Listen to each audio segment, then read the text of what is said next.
Bonjour, bienvenue à votre programme, la maîtrise en éducation. On est vraiment heureuse de vous rencontrer ce matin. On a beaucoup d'informations à vous donner, puis on vous imagine bien prêt à recevoir cette information aussi. Alors, on va commencer tranquillement. Premièrement, avec... oui, je vais y aller avec ça. Voilà. Le plan de la séance. Donc, on va avoir le mot de bienvenue de ma part. Ensuite, on va se présenter des personnes que vous n'avez jamais rencontrées qui sont ici aujourd'hui pour vous expliquer tous les aspects du programme et toutes les informations qu'on a et qui sont disponibles présentement là, pour vous aider à vous inscrire et à anticiper ce qui va se passer là, dans le programme. On va avoir une présentation du programme. Je vais vous expliquer un peu comment le programme fonctionne pour que vous puissiez vous repérer dans ce qui s'en vient cette année. On va avoir une présentation également du service des bibliothèques. Donc, on est très heureuse d'avoir les bibliothécaires aujourd'hui avec nous. C'est toujours bon en début de session qu'on nous rappelle les services qui nous sont offerts pour nous appuyer dans nos études. Alors, aujourd'hui, on a la chance de les avoir avec nous. Ensuite, on va aller dans le vif du sujet, c'est-à-dire les inscriptions aux cours. C'est vraiment la priorité aujourd'hui de vous parler de la manière de vous inscrire à vos cours parce que c'est vous-même qui allez vous inscrire à vos cours et on va tout vous expliquer comment faire ça pour vous faciliter la tâche. Ensuite, on va avoir un point sur les stages pour que vous puissiez commencer à voir venir le moment où vous aurez un stage qui va venir là, dans la première année. Je vais vous parler ensuite de quelques informations générales sur, par exemple, le guide étudiant ou les représentants étudiants, aussi comment joindre les bonnes personnes au bon moment selon la préoccupation que vous avez. Donc, on va regarder tout ça ensemble aujourd'hui. Mélanie?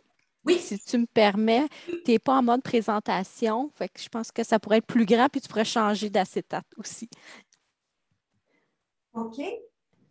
C'est ça que je voulais savoir tout à l'heure. D'essayer de... Est-ce que ça, c'est mieux? Ça n'a pas changé pour l'instant. Changer de votre côté. OK, juste un instant. Parce que tu es en mode édition. Je vais essayer autre chose. Est-ce que là, maintenant, c'est bon? Tu es toujours en mode édition. OK.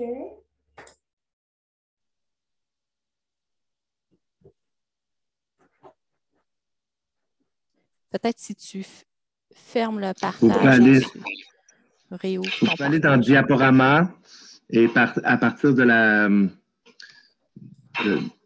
la page actuelle dans Diaporama.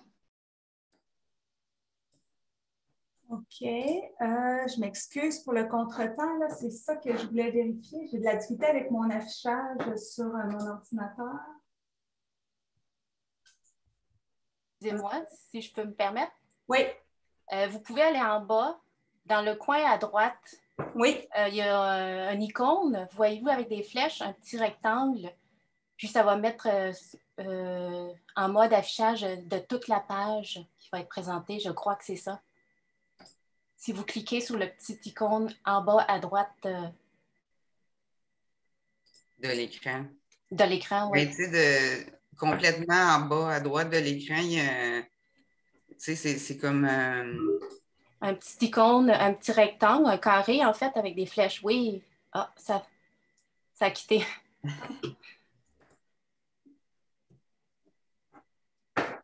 OK. Les plaisirs. Je vais peut-être... je pense que Louise, est-ce que... Non, je ne peux pas te l'envoyer pour que tu présentes. Là. Ben, attends. Si vous faites Share Screen, puis vous ouvrez votre PowerPoint, comme tantôt. OK. Puis, en bas complètement à droite, il y a une barre de menu avec plein d'icônes. Ça montre aussi comment vous voulez présenter votre votre PowerPoint. Puis un petit icône. Est-ce que vous le voyez? Ben, c'est ça que j'essaie de... OK. Oui, là, on voit votre PowerPoint. OK. Si vous allez complètement en bas de votre page, il y a des icônes. Ça, j'en vois une, c'est diaporama. OK. D'habitude, tu cliques là-dessus, puis ça présente. Oui, c'est ça. Mais quand je le fais, vous me dites que ça ne marche pas. Ça? Non, c'est ça. Mais si vous avez un autre icône complètement à droite de la page en bas. À droite. Oui, tu ne vois pas, Mélanie? Moi, je ne le vois plus une fois que je suis en mode présentation. Mais c'est parce que, OK, là, nous, on le voit, en tout cas. Ouais. Il y a 83%, puis oui. À côté de 83%, il y a un autre petit icône. Celui-là, là? Là, on ne le voit pas. OK. À droite, oui, pas à gauche. C'était. À droite complètement, pas à gauche. Oui, après le 83%. C'est ça, moi, ça ne fait rien quand je clique là-dessus. Ouais. Mais on voit quand même l'information oui, pour écoute, suivre. on va continuer comme ça. C'est pas grave. On voit bien. Là. Okay. Reste comme ça, on voit quand même bien. Je peux peut-être essayer d'ajuster l'affichage ici. Là. Oui, réduire votre... Oui, bon. Vraiment désolée. Je voulais vérifier ça avant de commencer, mais bon. Ça, c'est les plaisirs de la technologie. Ce ne serait pas arrivé dans une salle. Ça arrive évidemment quand on est à distance. Dans les onglets en haut, le menu diaporama, il ne vous l'offre pas, la présentation? J'ai le mode présentateur. Lire à partir de la diapositive actuelle ou du début? Si je fais ça, c'est là que je vous perds, je pense. C'est ça, là, vous ne voyez pas bien présentement. Hein? Oui, on voit très bien. Moi, je vois bien. Tu es encore en mode édition, mais Moi on voit aussi. très bien. Donc, on pourrait poursuivre avec ça. OK. Bon, je vais y aller avec ça. Je suis vraiment désolée. Il y a peut-être que je préférerais, par contre, rester comme ça ici. Est-ce que ça vous va? Oui. OK, on va y aller avec ça. Je suis vraiment désolée. J'aurais dû faire mes tests avant. Alors voilà, mais là, on était rendu au moment où je voulais vous féliciter. Puis évidemment, il y a un volume technique juste à ce moment-là. Hein? C'est très caractéristique de tout ce qu'on a pu vivre jusqu'à maintenant. C'est un nouveau programme. C'est certain que vous devez être vraiment heureux d'être accueillis dans ce programme-là. Il y a eu énormément de candidatures. On a travaillé énormément toute l'année pour vous offrir ce programme. Donc, c'est vraiment une immense réussite, autant de votre côté que de notre côté, de vous recevoir dans ce programme. Donc, je voulais prendre le temps vraiment pour vous féliciter comme responsable de programme. Puis, je vais laisser mes collègues se présenter puis vous féliciter également parce que c'est vraiment le but aujourd'hui de vous accueillir puis de vous dire, enfin, on commence. Alors, voilà. La première personne que j'aimerais vous présenter, est-ce que ça va, Louise? Oui. La première personne que j'aimerais vous présenter, c'est Louise Talbot. Alors, bonjour Louise. Voudrais-tu te présenter un peu puis dire un petit mot à nos étudiants? Oui, bienvenue à tous et à toutes. Je suis certaine que vous avez très hâte de commencer, de débuter la rentrée avec ce nouveau programme-là. Vous êtes tout frais, tout neuf. Moi, comme vous voyez, puis comme probablement vous m'avez déjà peut-être écrit par courriel, je suis la TGDE, donc je m'occupe de vous, de l'admission à la diplomation et évidemment le brevet d'enseignement, tout ce qui est vos cours, etc. On va en reparler plus tard. Merci, Louise. Alors, je vais maintenant vous présenter la responsable des stages, Rola Koubessi, qui est avec nous. Alors, Rola, veux-tu te présenter, s'il te plaît? Oui, bonjour et félicitations et bienvenue à tous et à toutes. Donc, je suis la responsable des stages et professeure invitée au département de psychopédagogie. Donc, on va travailler ensemble toute cette année sur le stage, le placement, le rôle, qu'est-ce que vous allez faire dans les stages et tout ça. Donc, on va faire une autre rencontre par la suite pour donner plus de détails sur les stages. Et aujourd'hui, on va parler seulement de quelques informations sommaires en ce qui concerne les 3 stages de votre maîtrise. Voilà, merci beaucoup, Rola. Donc, moi, je ne me suis pas présentée dans tout ce que je fais. En fait, je suis responsable de votre programme, mais je suis responsable à titre de professeur. Hein. Je suis une professeure à faculté au département de psychopédagogie et d'andragogie. Ça se peut que vous ayez un cours avec moi, éventuellement. En tant que professeur, je m'occupe de l'aspect pédagogique du programme. Donc, ce n'est pas moi qui fais les inscriptions ou les admissions ou toutes ces choses-là, ou même les stages. C'est vraiment moi qui plutôt s'occupe que tout le monde se parle quand il y a des enjeux et d'autres développements à faire dans le programme, puis notamment comment le programme est articulé, autant les cours, les stages, les activités, comment on vous aide à développer vos compétences. Donc, ensemble, on fait ça. Donc, je vous explique un petit peu mieux sur quelle planète vous venez d'atterrir. C'est la Faculté des sciences de l'éducation. C'est plus de 450 cours par année. Votre programme est le 12e programme qui s'ajoute. Donc, autant des programmes de baccalauréat en enseignement. Il y a énormément de baccalauréat à l'Université de Montréal en enseignement. Bien sûr, l'enseignement préscolaire et primaire, c'est le plus gros programme et la maîtrise va aussi être notre plus gros programme de maîtrise professionnelle. Alors, on est vraiment extrêmement fiers de vous recevoir dans cette grande famille pour que vous compreniez un peu mieux comment on fonctionne parce que c'est une faculté qui comprend un très grand nombre de professionnels et de professeurs pour vous aider. Je vous explique un petit peu.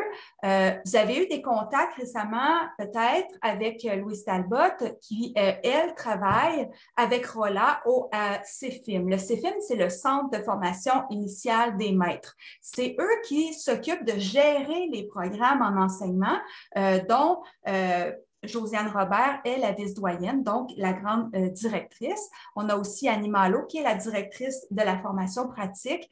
On a différentes personnes qui nous aident au CEFIM, dont les TGDE comme Louise, dont les gens à la coordination des stages comme Rola.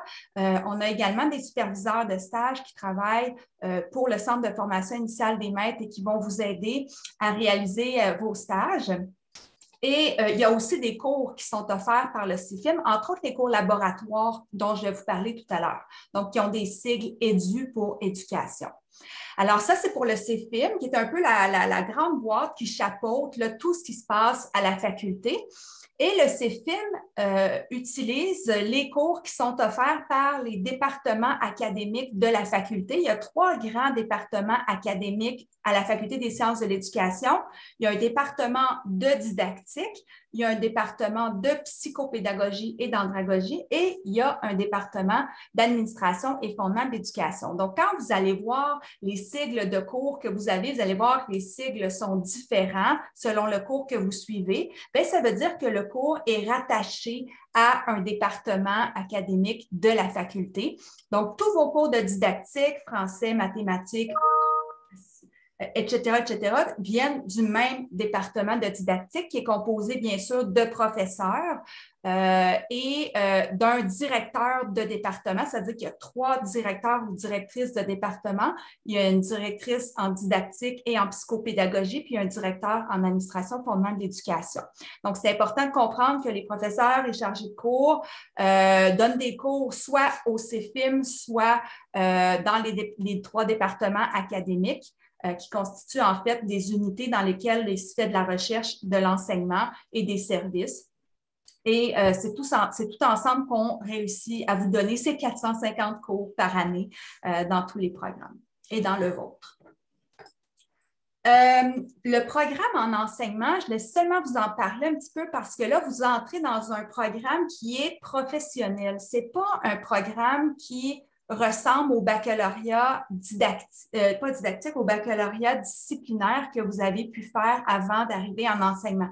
On appelle ça un programme professionnel qualifiant, c'est-à-dire que le programme qu'on fait est chapeauté par des lois ou des règles qui viennent du ministère de l'Éducation et qui nous permettent, au terme de la formation, de vous le ministère vous accorde, dans le fond, une autorisation d'enseigner un brevet d'enseignement. Donc, c'est une formation professionnelle qui comprend 12 compétences à développer dans les cours et dans les stages. C'est important que ces 12 compétences-là, vous vous y attardiez le plus possible quand on vous en parle parce qu'elles sont développées et évaluées autant dans les cours que dans les stages. Et c'est à partir de ces 12 compétences qu'on va déterminer si vous pouvez réussir et devenir un enseignant avec un brevet.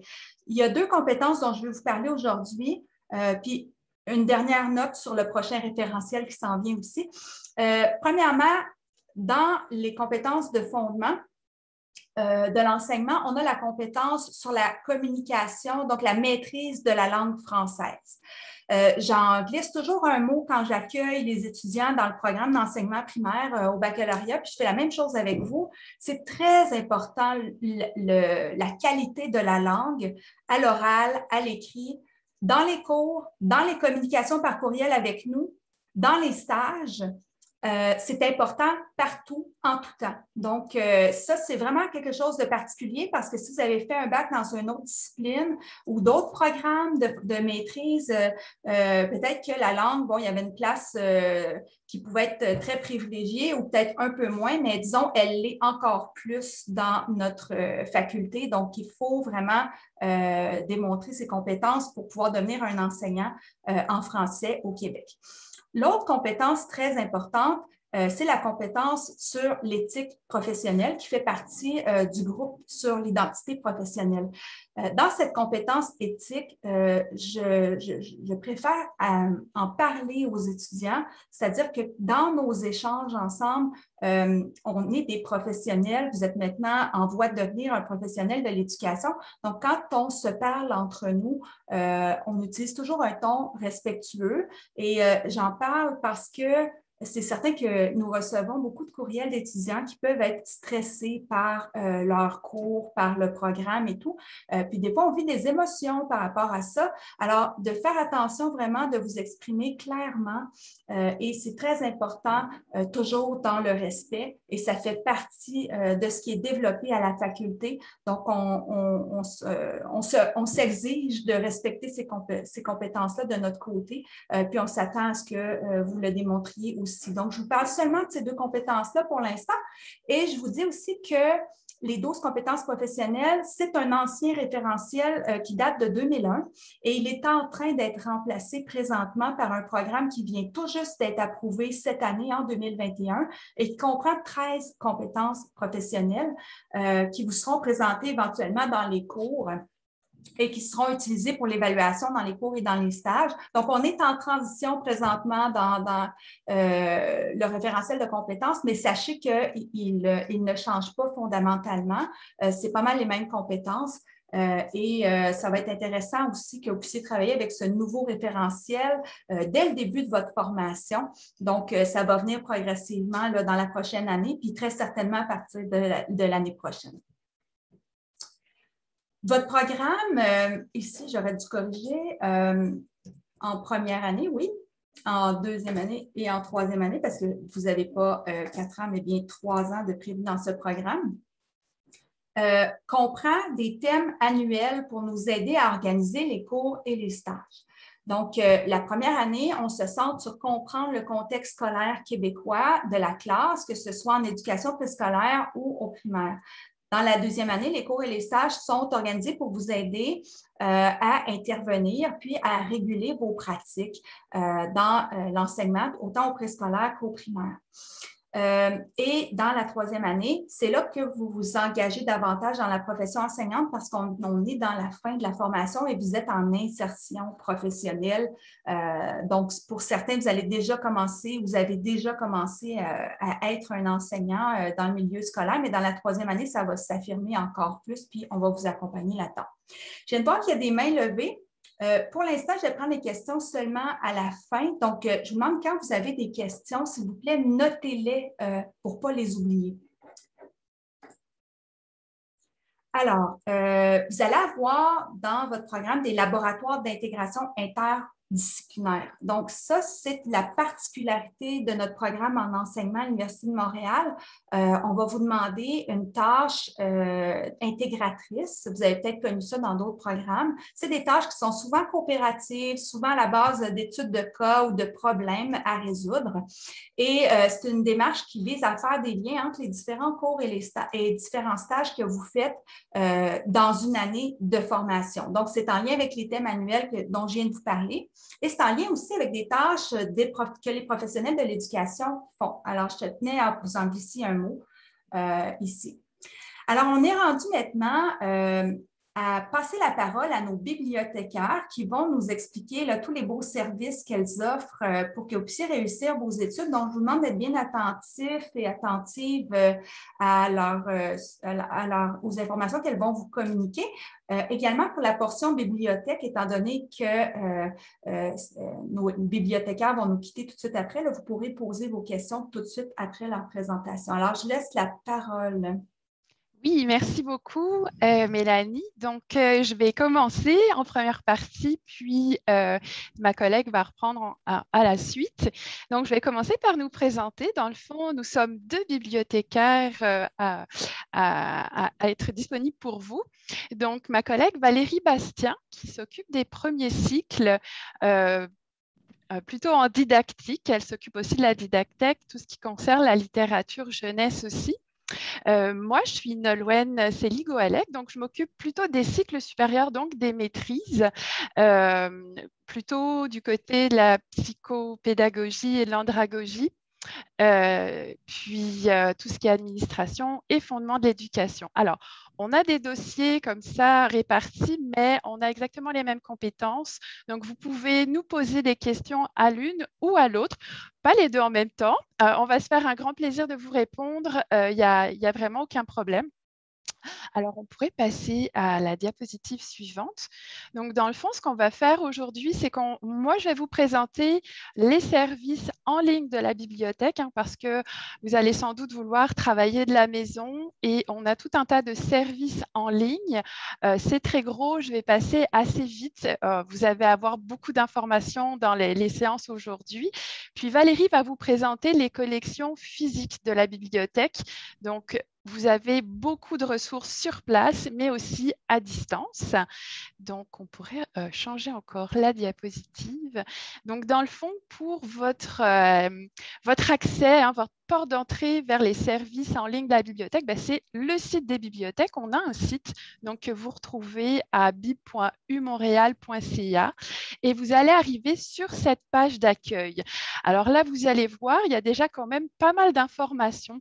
Donc, ce que je voulais attirer votre attention. Donc, en haut de la page, vous allez avoir plusieurs onglets, chercher l'information, explorer par discipline, utiliser l'information.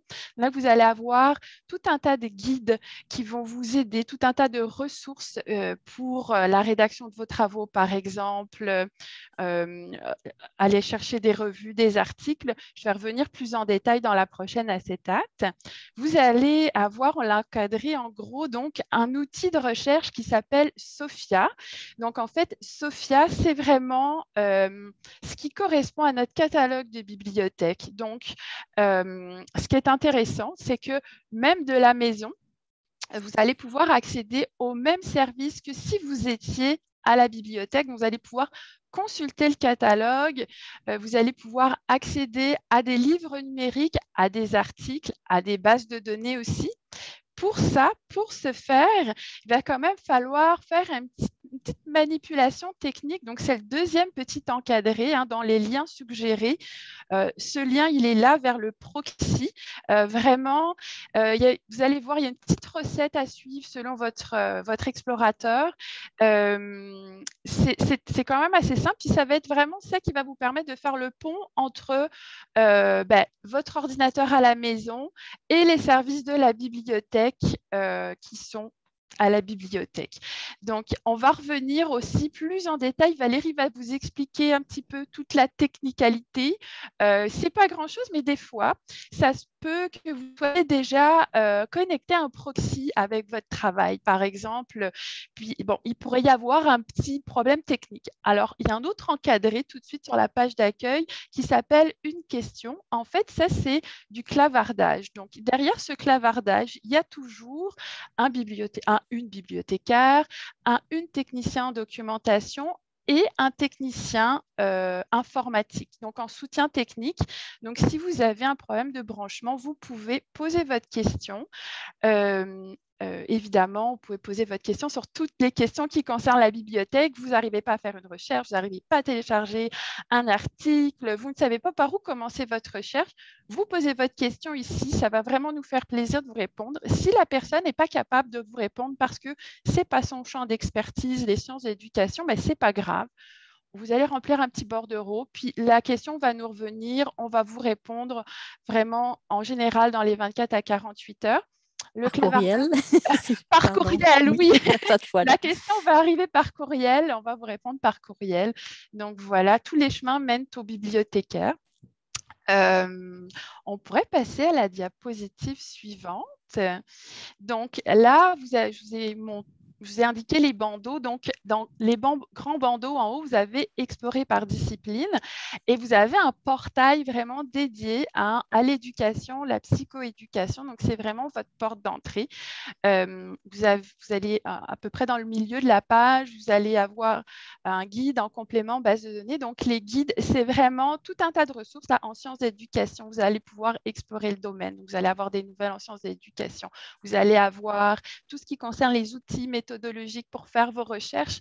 Donc, ça vraiment pour une stratégie de recherche, mais c'est aussi les guides de rédaction. Donc, comment bien rédiger. Vous allez voir, vous allez avoir un style bibliographique à respecter. Vous allez avoir un guide là-dessus. Vous êtes vraiment pris en main.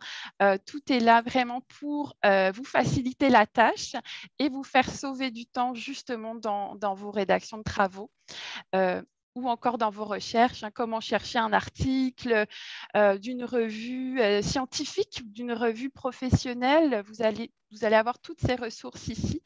Vous allez avoir aussi au milieu, on voit en complément un guide en littérature jeunesse. Vous allez avoir le guide en numérique en éducation. Donc ça, c'est tout ce qui concerne les robots, mais aussi le codage. Vous allez voir que vous pouvez emprunter des robots pour pouvoir expérimenter avec, créer toutes sortes de choses aussi. Les tablettes aussi, des tablettes avec les applications numériques. Vous avez aussi des formations données en bibliothèque. Donc, vraiment, là, par exemple, on voit le 31 août, il y en a une, Biblio 5, qui peut être intéressante. Donc, vraiment, là, aujourd'hui, c'est un survol. On a quelques minutes pour vous présenter nos services, donc un peu plus en profondeur, comment vous repérer, etc. Ou encore citer vos sources, tout ce dont vous allez avoir besoin pour bien rédiger vos travaux. Tout à l'heure, Mélanie parlait d'une compétence importante sur la qualité du français. Donc, on a aussi, on vous a fait un onglet sur cette page d'accueil de portail, donc perfectionner son français, notamment tous les outils pour vous préparer au TechFE. Vous allez aussi avoir des dictionnaires en ligne. Des fois, vous n'avez pas forcément la possibilité de venir à la bibliothèque. Donc, vous avez le Petit Robert, le multidictionnaire accessible en ligne que vous pouvez emprunter en ligne. Parenthèse, pour y accéder, c'est des ressources auxquelles les bibliothèques s'abonnent. Donc, ça vous prend le fameux proxy. Donc, vous allez voir, ça va vous débarrer les portes de nos achats électroniques numériques pour accéder à distance de la maison. Exactement. Ça, ou encore les bases de données, c'est la clé, c'est votre proxy. de la maison. Voilà, puis la dernière page sur laquelle on voulait attirer votre attention, c'est la page FAQ coronavirus qui s'est ajoutée, évidemment, avec ce qu'on traverse en ce moment. Toujours vous référer à cette page si vous voulez vous déplacer en bibliothèque. Ça change énormément, vous le savez, donc toujours faire attention à ce qu'on indique sur cette page. Bon, la dernière mise à jour date du 13 juillet, ça va sans doute être mise à jour dans les prochains jours. On voulait aussi attirer votre attention sur le fait que vous pouvez vous connecter à distance sur des ordinateurs de la bibliothèque qui, eux, sont munis de tout un tas de logiciels très intéressants pour vous. Par exemple, vous pourriez avoir accès à Antidote. Vous rédigez votre travail, puis là, vous avez besoin, toujours pour la qualité du français dans vos travaux, vous avez besoin de le corriger, accéder au dictionnaire, mais vous pouvez vous brancher sur un ordinateur de la bibliothèque, corriger votre travail dans Antidote et vous assurer de ne pas perdre de points sur l'orthographe, etc. Vous avez aussi accès à Adobe Pro, donc ça peut être intéressant aussi. Ça fait le tour de la partie sur les services en ligne, donc je laisse la parole à Valérie. Donc, concrètement parlant, ça prend aussi du matériel, du contenu physique. Alors, physiquement, il y a la bibliothèque EPC, donc qui est en train de changer de nom, qui va maintenant s'appeler la bibliothèque Thérèse Gouin-Descaries. Donc, alors, on est situé au pavillon Marie-Victorin.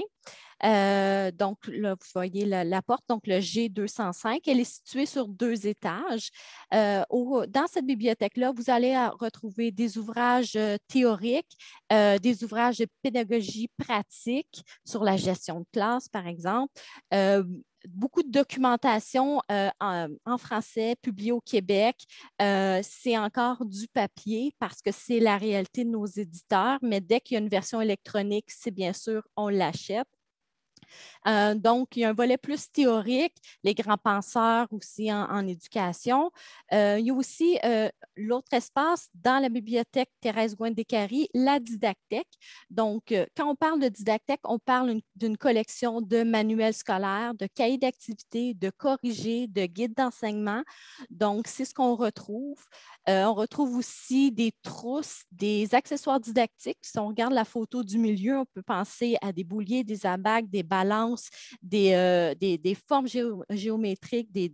Donc, voilà. Et aussi, on a une collection de littérature jeunesse. On a plus de 20 000 titres de littérature jeunesse. Donc, ça va du préscolaire jusqu'au secondaire parce qu'on forme des étudiants en enseignement au secondaire. Donc, il y a de l'album, il y a du documentaire, il y a du premier roman, il y a du roman. Donc, on fait de la veille sur le sujet. Et puis, alors, ce qui va se retrouver dans une salle de classe au Québec, on va l'avoir disponible en prêt. Donc, c'est des prêts, si je ne me trompe pas, de 1 mois et c'est 3 semaines ou 1 mois et c'est renouvelable. Donc, autant un manuel scolaire que de la littérature jeunesse qu'un accessoire didactique. Voilà. On pourrait changer. De petite précision, donc sur l'acétate précédente, on voit mon collègue Jean-François Durnin. Donc, Nolwenn est avec nous jusqu'au 31 octobre. Après ça, Jean-François va revenir de congé. Donc, voilà. Merci Valérie, j'ai oublié de le dire. Alors, voilà, en bibliothèque, vous avez des espaces pour travailler en équipe, des espaces plus individuels, comme c'est du nouveau mobilier qui a été acquis en bibliothèque. C'est très, très populaire. Donc, on a fait beaucoup de rénovations pré-pandémie, pendant la pandémie, et là, nos espaces sont prêts. Il y a même une zone pour faire de la relaxation, du yoga. Voilà. Vous pouvez imprimer en bibliothèque. Il y a des tablettes collaboratives avec des banquettes, collaboratives avec un grand écran. Vous branchez votre portable, vous travaillez en équipe et puis tout le monde voit en même temps les modifications qui sont faites. Vous pouvez emprunter aussi donc, des ordinateurs portables. Ce n'est pas dans toutes les bibliothèques. C'est à la bibliothèque Lettres et Sciences humaines, donc ce n'est pas à la bibliothèque Thérèse Gouin-Descaries, mais sachez que c'est possible. On peut passer à l'autre diapo. Donc, alors, je vous dirais, vous avez le droit d'emprunter 100 documents. Donc, c'est quand même beaucoup. Et ce qui est nouveau, c'est que ça se renouvelle automatiquement. Donc, voilà. Alors, c'est de durée de prêt, donc 30 jours, donc 1 mois. Ça vous prend votre carte UDM.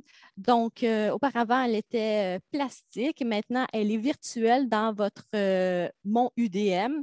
Donc, c'est votre carte étudiante qui va vous permettre aussi d'aller au CEPSOM, donc d'accéder à d'autres services à l'université.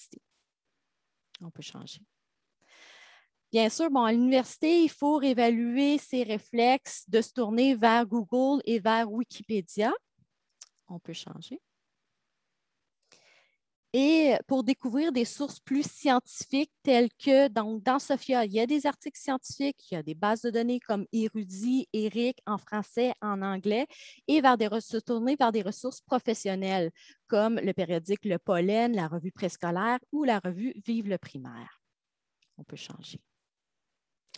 Donc, je vous ai fait une acétate synthèse, votre trousse de survie pour accéder aux ressources réservées. Donc, oui, toutes les bases de données, on a l'accès par exemple, à même chose, Antidote ou à une base de données. Donc, les bibliothèques s'abonnent. Vous y avez droit en tant qu'étudiant. C'est vraiment votre code d'accès DGETIC et votre UNIP qui vont vous permettre de configurer le proxy, donc pour accéder de la maison, d'un café, Internet aux ressources. Et donc, si on passe du côté droit, si vous êtes sur le campus, donc oui, il y a du Wi-Fi, bien sûr, dans le campus et en bibliothèque. On vous conseille fortement d'utiliser le Wi-Fi UDM avec cryptage, donc ça encrypte vos données. Par exemple, si vous faites un travail étudiant, vous prenez une pause, vous allez dans votre compte Desjardins, bien, ça va encrypter vos données de votre compte bancaire. Voilà, versus UDM non sécurisé. Alors, bien sûr, ça le dit, donc ce n'est pas sécurisé. Juste en bas, on vous a mis un numéro pour rejoindre le service de soutien informatique des technologies de l'information. Donc, et vous avez toujours le clavardage en bibliothèque pour rejoindre un technicien en informatique. On prendrait à cette étape-ci vos questions si vous en avez. Alors, si ça va être les questions spécifiquement sur la présentation des services de la bibliothèque, vous pouvez lever la main ou vous pouvez ouvrir votre micro tout simplement aussi. En tout cas, Valérie, l'important, c'est d'aller visiter. Hein? Autant à Montréal, et je pense que vous n'avez pas parlé du campus Laval, mais on peut trouver les mêmes, ou en tout cas plusieurs ressources à Laval également, là. Oui, je peux peut-être faire un petit topo sur. Oui, il y a une bibliothèque au campus Laval. C'est, comment dire, une autre succursale en éducation. Il y a une didactèque aussi. Il faut savoir que c'est des doublons. La collection est beaucoup plus grosse à la bibliothèque Thérèse Gouin-Descaries, au pavillon Marie-Victorin. Donc, ils n'ont pas tout à Laval parce qu'ils n'ont pas tous les programmes qui sont offerts au campus Laval. Ici, sur le campus de la Montagne, donc, on offre vraiment une variété. C'est pour ça que la collection est plus grande, la bibliothèque est plus grande, mais il y a une offre de services là-bas. Il y a des techniciens en documentation bibliothécaires là-bas et on travaille en étroite collaboration avec nos collègues du campus Laval. Très bien. Donc, on a une question de Sophie Godet. Oui, bonjour. Moi, j'ai une petite question concernant le code DGETIC. Est-ce qu'on va nous expliquer tout ça? Parce que je ne sais pas ce que c'est personnellement. Ça fait partie de l'information que vous recevez quand vous devenez étudiant à l'Université de Montréal. Peut-être, Louise, est-ce que tu sais comment ils obtiennent ça? Ah, il faut activer ton micro, Louise.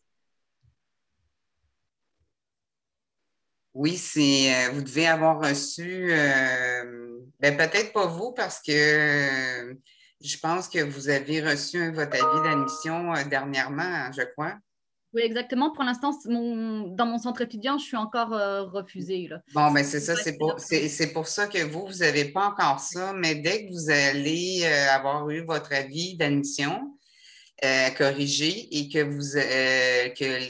le Bureau des études supérieures va immatriculer votre dossier, là, vous allez recevoir un courriel qui va vous donner les indications de votre UNIP puis qu'il faut activer avec un mot de passe. Donc, il faut juste patienter. Merci pour la question. Puis j'en profite pour le dire là, pour les prochaines sections. Là, quand on va parler des inscriptions, des stages, si vous avez reçu tardivement, là, et il y en a qui ont reçu leur réponse jusqu'à la semaine dernière, il faut vraiment patienter. On ne peut pas accélérer. Là, on a fait le maximum. Donc, il y a certaines personnes, malheureusement, qui n'ont pas encore toute l'information, mais ça va rentrer incessamment. On a une question de Julie Bernier.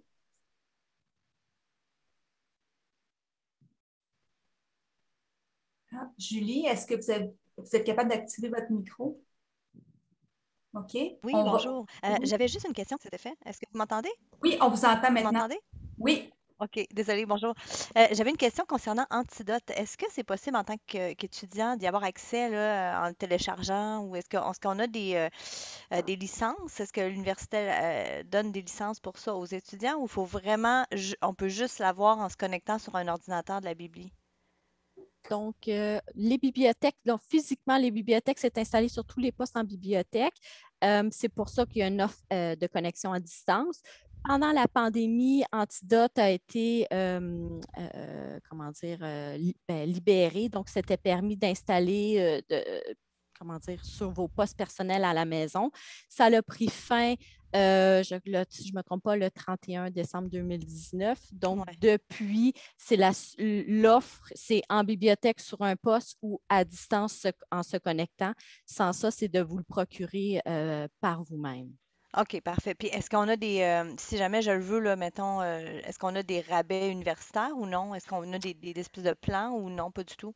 Je ne croirais pas. OK, Il parfait. faudrait peut-être voir avec le bureau informatique. À ma connaissance, non. OK, ben, je ferai mes petites recherches. Merci beaucoup. Merci Valérie. Une dernière question de Laurence Perron, puis ensuite on continue. Oui, bonjour. Je me demandais si c'était possible de mettre en ligne ou du moins de mettre en évidence quel est le protocole de rédaction pour les travaux. Le protocole de rédaction des travaux? Oui.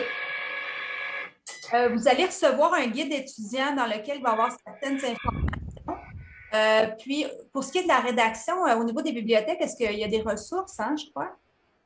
Oui, dans le fond, dans le guide en sciences de l'éducation, au niveau, vous allez avoir un onglet outils méthodologiques et à l'intérieur, vous allez avoir tout un guide pour la rédaction. OK, excellent. Merci beaucoup. Et puis, si je peux rajouter, je vous dirais qu'on devrait avoir la chance de vous revoir au courant de votre parcours scolaire pour vous pointer ces ressources-là. Donc, pour la rédaction, il y a certains outils, mais le gros est dans le guide Sciences d'éducation. Donc, allez dans le portail Éducation, Psychoéducation et cliquez sur le guide Sciences d'éducation. Tout est là. Très bien. Puis, l'information qui a été donnée aujourd'hui, la présentation, on va vous l'envoyer après la rencontre. Donc, vous pourrez retourner à l'intérieur là, si jamais des informations dont vous ne vous souvenez plus. Puis, Madame Bastien, Madame Goalec, merci énormément pour la présentation de ce matin. Moi, j'ai appris des choses. En tout cas, on en apprend à chaque fois. C'est fantastique. Je ne savais pas qu'on avait accès à Antidote. Puis, en tout cas, il y a plein de choses que je trouve vraiment fascinantes. Puis, j'insiste vraiment, chers étudiants, allez-y, que ce soit à la bibliothèque au pavillon Marie-Victorin ou à Laval. Allez voir les ressources sur place. C'est très impressionnant et ça vaut vraiment la peine de commencer à utiliser tout de suite les ressources. Là. Mélanie, si je peux me permettre, tu veux représenter ton écran. Il y a une dernière acétate avec nos coordonnées. Certainement. Donc, vous pouvez venir sur place, nous appeler, nous envoyer un courriel, nous rejoindre sur Teams. Et on peut prendre rendez-vous. Donc, c'est toujours l'idéal. Si vous avez une petite fenêtre, le temps est limité, votre déplacement est compté. Donc, prenez rendez-vous avec nous, écrivez-nous d'avance pour ce faire, puis ça va nous faire plaisir de vous aider dans vos recherches. Excellent. Merci beaucoup pour la présentation. C'est vraiment fantastique. Puis ça nous donne le goût de commencer. Merci beaucoup. Plaisir. Bonne continuation. Bye bye. Au revoir. Alors, on va poursuivre avec la présentation des cheminements et de la manière de vous inscrire. Donc, je vais vous présenter certaines informations, puis votre TGDE, Louise, va nous aider là, pour ce qui est des petits détails, les petites choses qui nous échappent souvent. Donc, Louise, n'hésite pas. Pour chacune des diapos, là, je te passe la parole et tu nous expliques ce qu'on doit savoir parce que Louise, tu es notre meilleure amie quand c'est le temps de s'inscrire. Alors, notre programme comprend une scolarité minimum de 8 trimestres et une scolarité maximum de 15 trimestres ou 5 ans. C'est important de suivre les cheminements. Donc, une fois que vous êtes admis, on vous envoie les cheminements à suivre. Quels sont les cours qui sont offerts à l'automne? Quels sont les cours qui sont offerts à l'hiver? Quels sont les cours qui sont préalables à d'autres? Il y a beaucoup de cours préalables à d'autres. C'est normal, c'est comme ça qu'on a conçu le programme et tous les programmes en enseignement sont conçus de cette manière. Donc, il y a des cours qui viennent avant d'autres cours et c'est tout à fait logique parce qu'on développe vos compétences professionnelles, les 12 compétences dont j'ai parlé tout à l'heure. Donc, il y a une logique très, très, très serrée entre les cours, les stages et les différents aspects de la formation. Donc, c'est très important que ces cheminements-là soient suivis.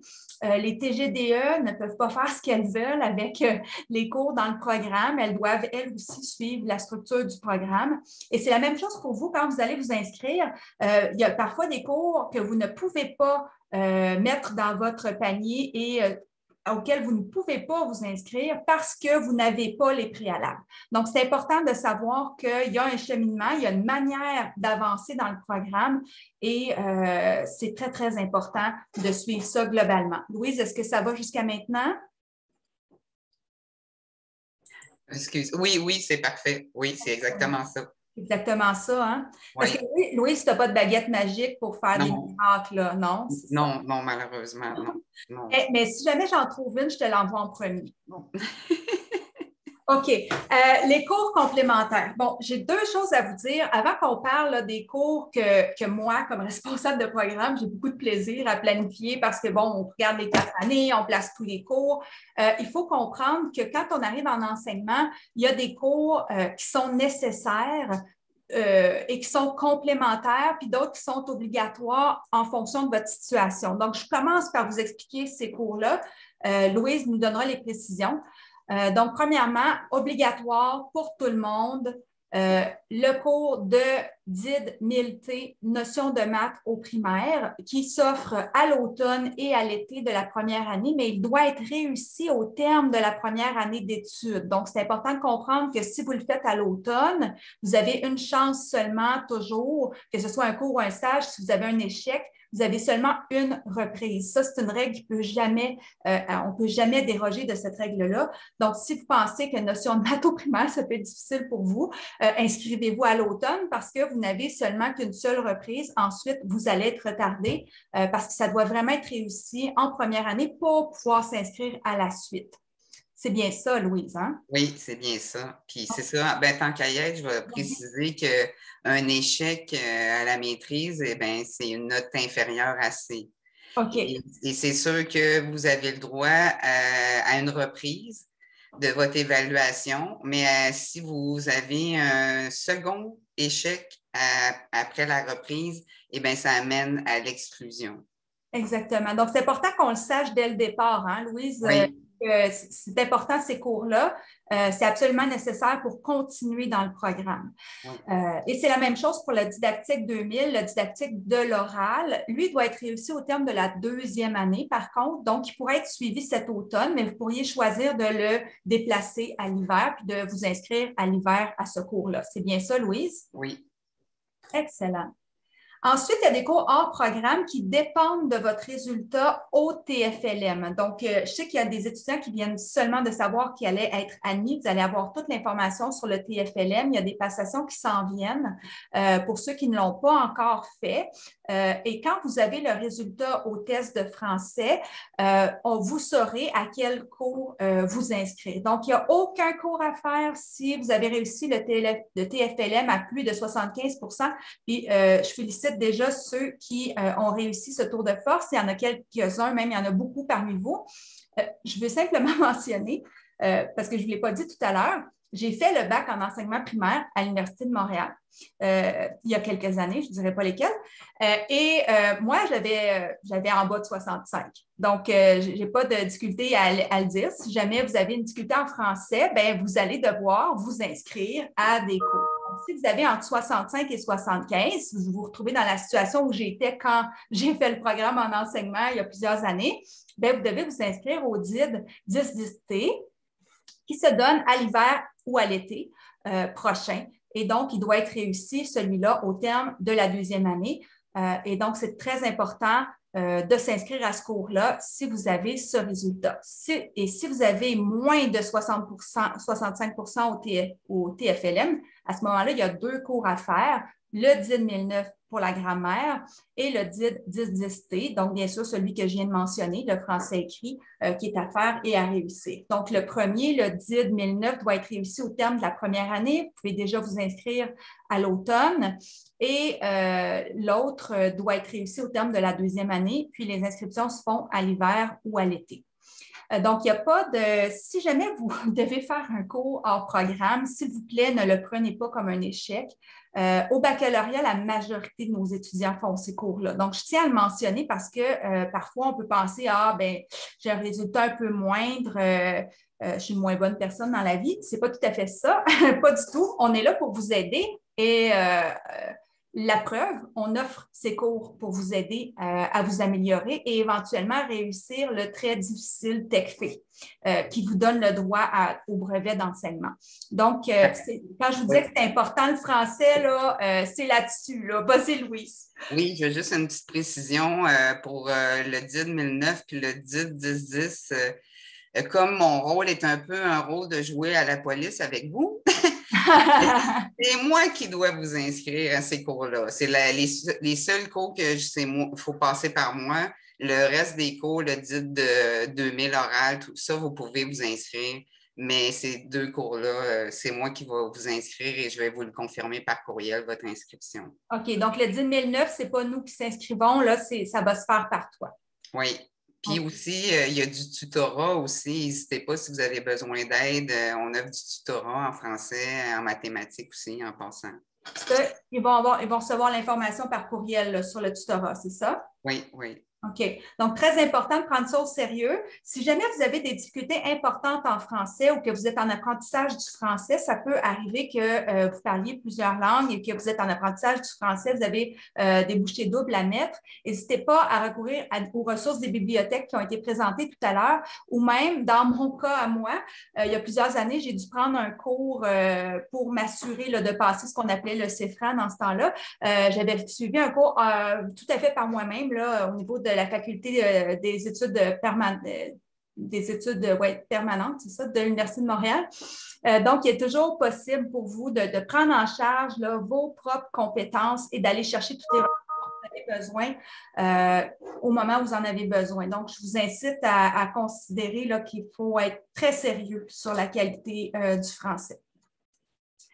OK, on est rendu aux inscriptions de l'automne 2021 pour tous les nouveaux étudiants, c'est-à-dire si vous n'avez pas été étudiant libre avec nous ou si vous n'avez fait qu'un de ces cours là, comme étudiant libre. Là, vous voyez ici tous les cours qui doivent être faits cet automne. Donc, tous les cours là-dedans qui n'ont pas été faits pour vous, vous devez vous inscrire à ces cours dès maintenant. L'inscription au cours de l'hiver va se faire plus tard cet automne. Vous allez recevoir l'information par courriel cet automne pour le moment de vous inscrire à l'hiver. Donc là, présentement, tout à l'heure, je vais vous expliquer à quel moment là, concevoir votre panier puis vous inscrire pour l'automne, mais vous ne pourrez pas vous inscrire pour toute l'année. On va se concentrer tout de suite seulement sur la session d'automne. Louise, ça va toujours avec ça? Oui, c'est parfait. Donc, en priorité, ici, c'est pour les étudiants libres, donc, parce qu'on a avec nous des étudiants qui ont pris des cours avec nous et qui sont déjà avancés dans le programme. Si c'est votre cas et que vous avez déjà suivi des cours avec nous, voici les priorités pour votre inscription. Vous devez vous inscrire en priorité au cours de développement de la pratique enseignante pour ne pas plus tard être retardé là, dans votre cheminement. Donc, on commence par ces cours-là qui vous ouvrent la porte à d'autres cours ensuite. Donc, le PPA 6031, ensuite le ETA 6901, enseignement système éducatif québécois, et le DID 1000T, notion de mathématiques. Bien sûr, le DID 1009, c'est Louise qui vous inscrit si vous ne l'avez pas fait encore. Ensuite, vous pouvez suivre les autres cours de la liste qui sont mentionnés ici. Donc, Louise, est-ce que tu veux nous apporter une précision là-dessus? Non, ça va. Ça va bien? Oui, oui. Excellent. Donc, si on a une question, de toute façon, Louise, là, sur les cours qu'on devrait suivre absolument parce qu'on a déjà suivi des cours avant puis qu'on va être sûr des cours auxquels on s'inscrit, on peut t'écrire un courriel. Oui, oui, écrivez-moi, n'hésitez pas, puis je vous guiderai dans votre choix de cours. Donc, je vous le rementionne, s'il vous plaît, si ça concerne quel cours est-ce que je devrais prendre en premier, votre question pour aujourd'hui, écrivez à Louise, OK? Parce qu'elle doit analyser votre dossier, puis on n'a pas ça sous les yeux pendant la présentation. Donc, c'est important que vous nous écriviez si jamais il y a des questions sur les cours auxquels vous devriez vous inscrire. Donc, ça, je vais mettre le lien. Est-ce que j'ai possibilité de vous envoyer le lien? Bien, de toute façon, je vais leur envoyer le diaporama, fait qu'ils l'auront. OK, parfait. Tu vas leur envoyer le diaporama tout de suite après? Oui. OK. Donc, l'ouverture des paniers. Donc, ce qu'il faut comprendre, quand vous allez vous inscrire, vous allez suivre le lien qui est ici et ça va vous permettre de comprendre comment vous inscrire parce que c'est vous-même qui allez faire votre inscription au cours. Ce n'est pas Louise, comme ça peut être le cas anciennement là, dans votre parcours. Maintenant que vous êtes dans le programme, vous allez le faire vous-même. La manière de choisir les cours et de s'inscrire, ça ressemble à la manière de s'acheter des souliers sur Internet, c'est-à-dire que vous avez un panier d'achat. Okay? Donc, vous avez un panier de cours dans lequel vous allez tout mettre les cours auxquels vous voudriez vous inscrire. Mais une fois que vous avez rempli ce panier-là, vous devez ensuite activer l'inscription, c'est-à-dire qu'il ne suffit pas de mettre les cours dans le panier, il faut vraiment envoyer l'inscription quand votre panier est prêt. Donc, les paniers, c'est-à-dire les choix de cours que vous pouvez faire. Vous allez pouvoir commencer dès aujourd'hui à 16 heures. Les paniers vont s'ouvrir dans votre dossier étudiant. Vous allez pouvoir commencer à mettre des cours dans votre panier. Puis dès demain matin, le 19 août, 8 heures, les inscriptions vont commencer.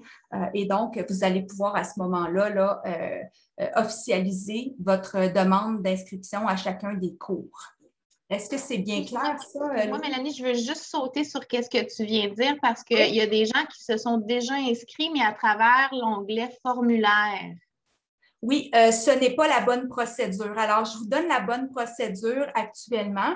La procédure à suivre, c'est vraiment d'aller dans votre centre étudiant puis de vous inscrire. Mais je comprends la confusion, hein, Catherine, parce que c'est comme ça qu'on procédait avant. Puis, il peut y avoir des confusions aussi, là. On ne s'était pas parlé.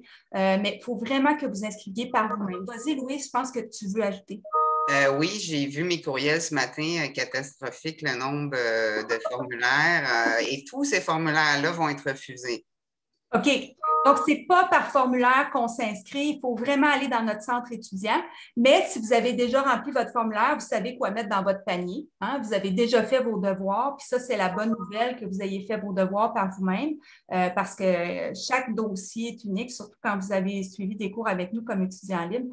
Je suis contente de te revoir, Catherine. Bonjour. Donc, ça va être bien important là, de suivre cette procédure-là. Puis, Louise, bien, sûrement, tu vas avoir à répondre à ces courriels-là qu'ils doivent aller dans leur centre pour s'inscrire. Donc, voilà pour ça. Je vous demande de garder vos questions. On va faire les stages, puis on va répondre aux questions tout de suite après. Donc, je peux garder votre main levée, par contre. Oui, oui. Je vais juste dire des petites précisions sur les cours avant de passer au stage, si ça ne te dérange pas. Vas-y, vas-y. OK. Entre autres, je voulais vous dire que pour être considéré à temps plein à la maîtrise, vous devez suivre 9 crédits de cours pour les trimestres d'automne-hiver et à l'été, c'est 6 crédits de cours. Comme ça, vous êtes considéré un étudiant à temps plein. Sinon, vous êtes considéré un étudiant à temps partiel comme le programme est offert. Ça, c'est important de le dire parce qu'il y en a beaucoup qui ont posé la question. Je voulais vous dire aussi qu'il faut maintenir une moyenne de B et plus tout au long de vos trimestres parce qu'après chacun des trimestres, il y a un jury d'évaluation. Donc, ceux qui ont des échecs ou qui ont des moyennes inférieures vont recevoir des avis. Aussi, c'est important de le dire, mais probablement que Rola va le dire, mais je vais quand même préciser que même si vous avez complété votre intention de stage, vous devez quand même, dans Synchro, dans votre centre étudiant, vous inscrire au cours. Ce n'est pas parce que vous avez répondu à votre intention de stage qu'automatiquement, vous êtes inscrit. Donc, c'est important de faire ça aussi. Aussi, n'oubliez pas qu'un échec à un stage est une exclusion. Il n'y a pas possibilité, comme les cours, de reprendre le stage. Vous êtes exclu du programme automatiquement. Je vous invite d'ailleurs à lire les règlements des cycles supérieurs. C'est vraiment important d'en prendre connaissance. C'est sur notre site Internet. Aussi, je veux vous dire, je vous l'ai un peu écrit quand je vous ai envoyé le courriel, vous avez l'horaire, les cheminements. Je voulais vous dire que dans vos... Bien là, vous l'avez découvert pour certains, que vous avez des formulaires dans vos vignettes et vous en avez de nombreux formulaires. Donc, il est très important que si vous voulez annuler, abandonner un cours, de bien vérifier les dates comme je vous ai mentionné dans mon courriel et de remplir le formulaire d'annulation-abandon. Si aussi vous prévoyez d'être absent à une évaluation, il faut remplir aussi le formulaire d'avis d'absence à une évaluation. Si, exemple, vous avez besoin d'un délai supplémentaire pour remettre un travail dans un cours, ça aussi, vous devez remplir un formulaire de demande de délai supplémentaire de remise de travail. Il y a aussi un formulaire de suspension d'études, ce qui peut arriver peut-être dans votre parcours pour un congé parental, congé maladie. On ne sait jamais ce que la vie, des fois, nous réserve. Ça aussi, il faut remplir un formulaire et évidemment joindre soit un billet médical ou soit une lettre qui explique vos raisons que vous souhaitez interrompre temporairement vos études et vous avez le droit d'interrompre pendant 3 trimestres, pas plus. Puis, évidemment, pendant que vous êtes en suspension, mais vous n'avez pas le droit au stage, vous n'avez pas le droit aux activités non plus. Et puis, finalement, ben, vous allez voir, il y a un formulaire aussi d'abandon au programme en espérant que ce ne sera pas ce que vous allez faire et que vous allez rester parmi nous. Alors, voilà, en gros... c'est un peu ça qui concerne les cours. On peut passer au stage, puis je répondrai aux questions à la fin. Tout à fait. Donc, je demande aux personnes qui ont la main levée là, de garder la main levée. On arrive à vous là, dans quelques minutes. Alors voilà, on va passer au stage et je vais passer la parole à ma collègue, Mme Koubessi. Parfait, merci Mélanie.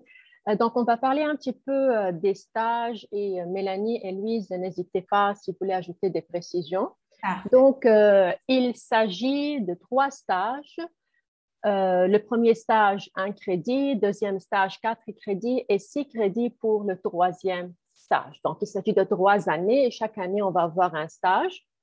Si on va commencer avec le premier stage et comme vous le voyez ici dans le tableau, donc pour chaque stage, il y a comme une thématique annuelle. Donc, c'est comme les objectifs aussi à suivre au cours du stage. Si on commence avec le premier stage et qu'on appelle stage d'initiation professionnelle, donc c'est vraiment comment comprendre ce contexte scolaire québécois au primaire et au préscolaire. Et parce que c'est un stage d'initiation professionnelle et c'est un stage d'un crédit, il s'agit d'une prise en charge sous supervision. Donc, il n'y a pas vraiment une prise en charge complète et vous travaillez toujours en coordination avec l'enseignant associé sous supervision, c'est-à-dire, et vous allez animer quelques activités de présentation, quelques activités routinières dans les classes. En fait, c'est un stage de 10 jours d'observation, 10 jours consécutifs d'observation en milieu scolaire. Et pour les élèves, c'est-à-dire pour les étudiants à cheminement, on va dire à cheminement régulier, ce stage d'habitude va avoir lieu en mois de mai, du 5 au 18 mai.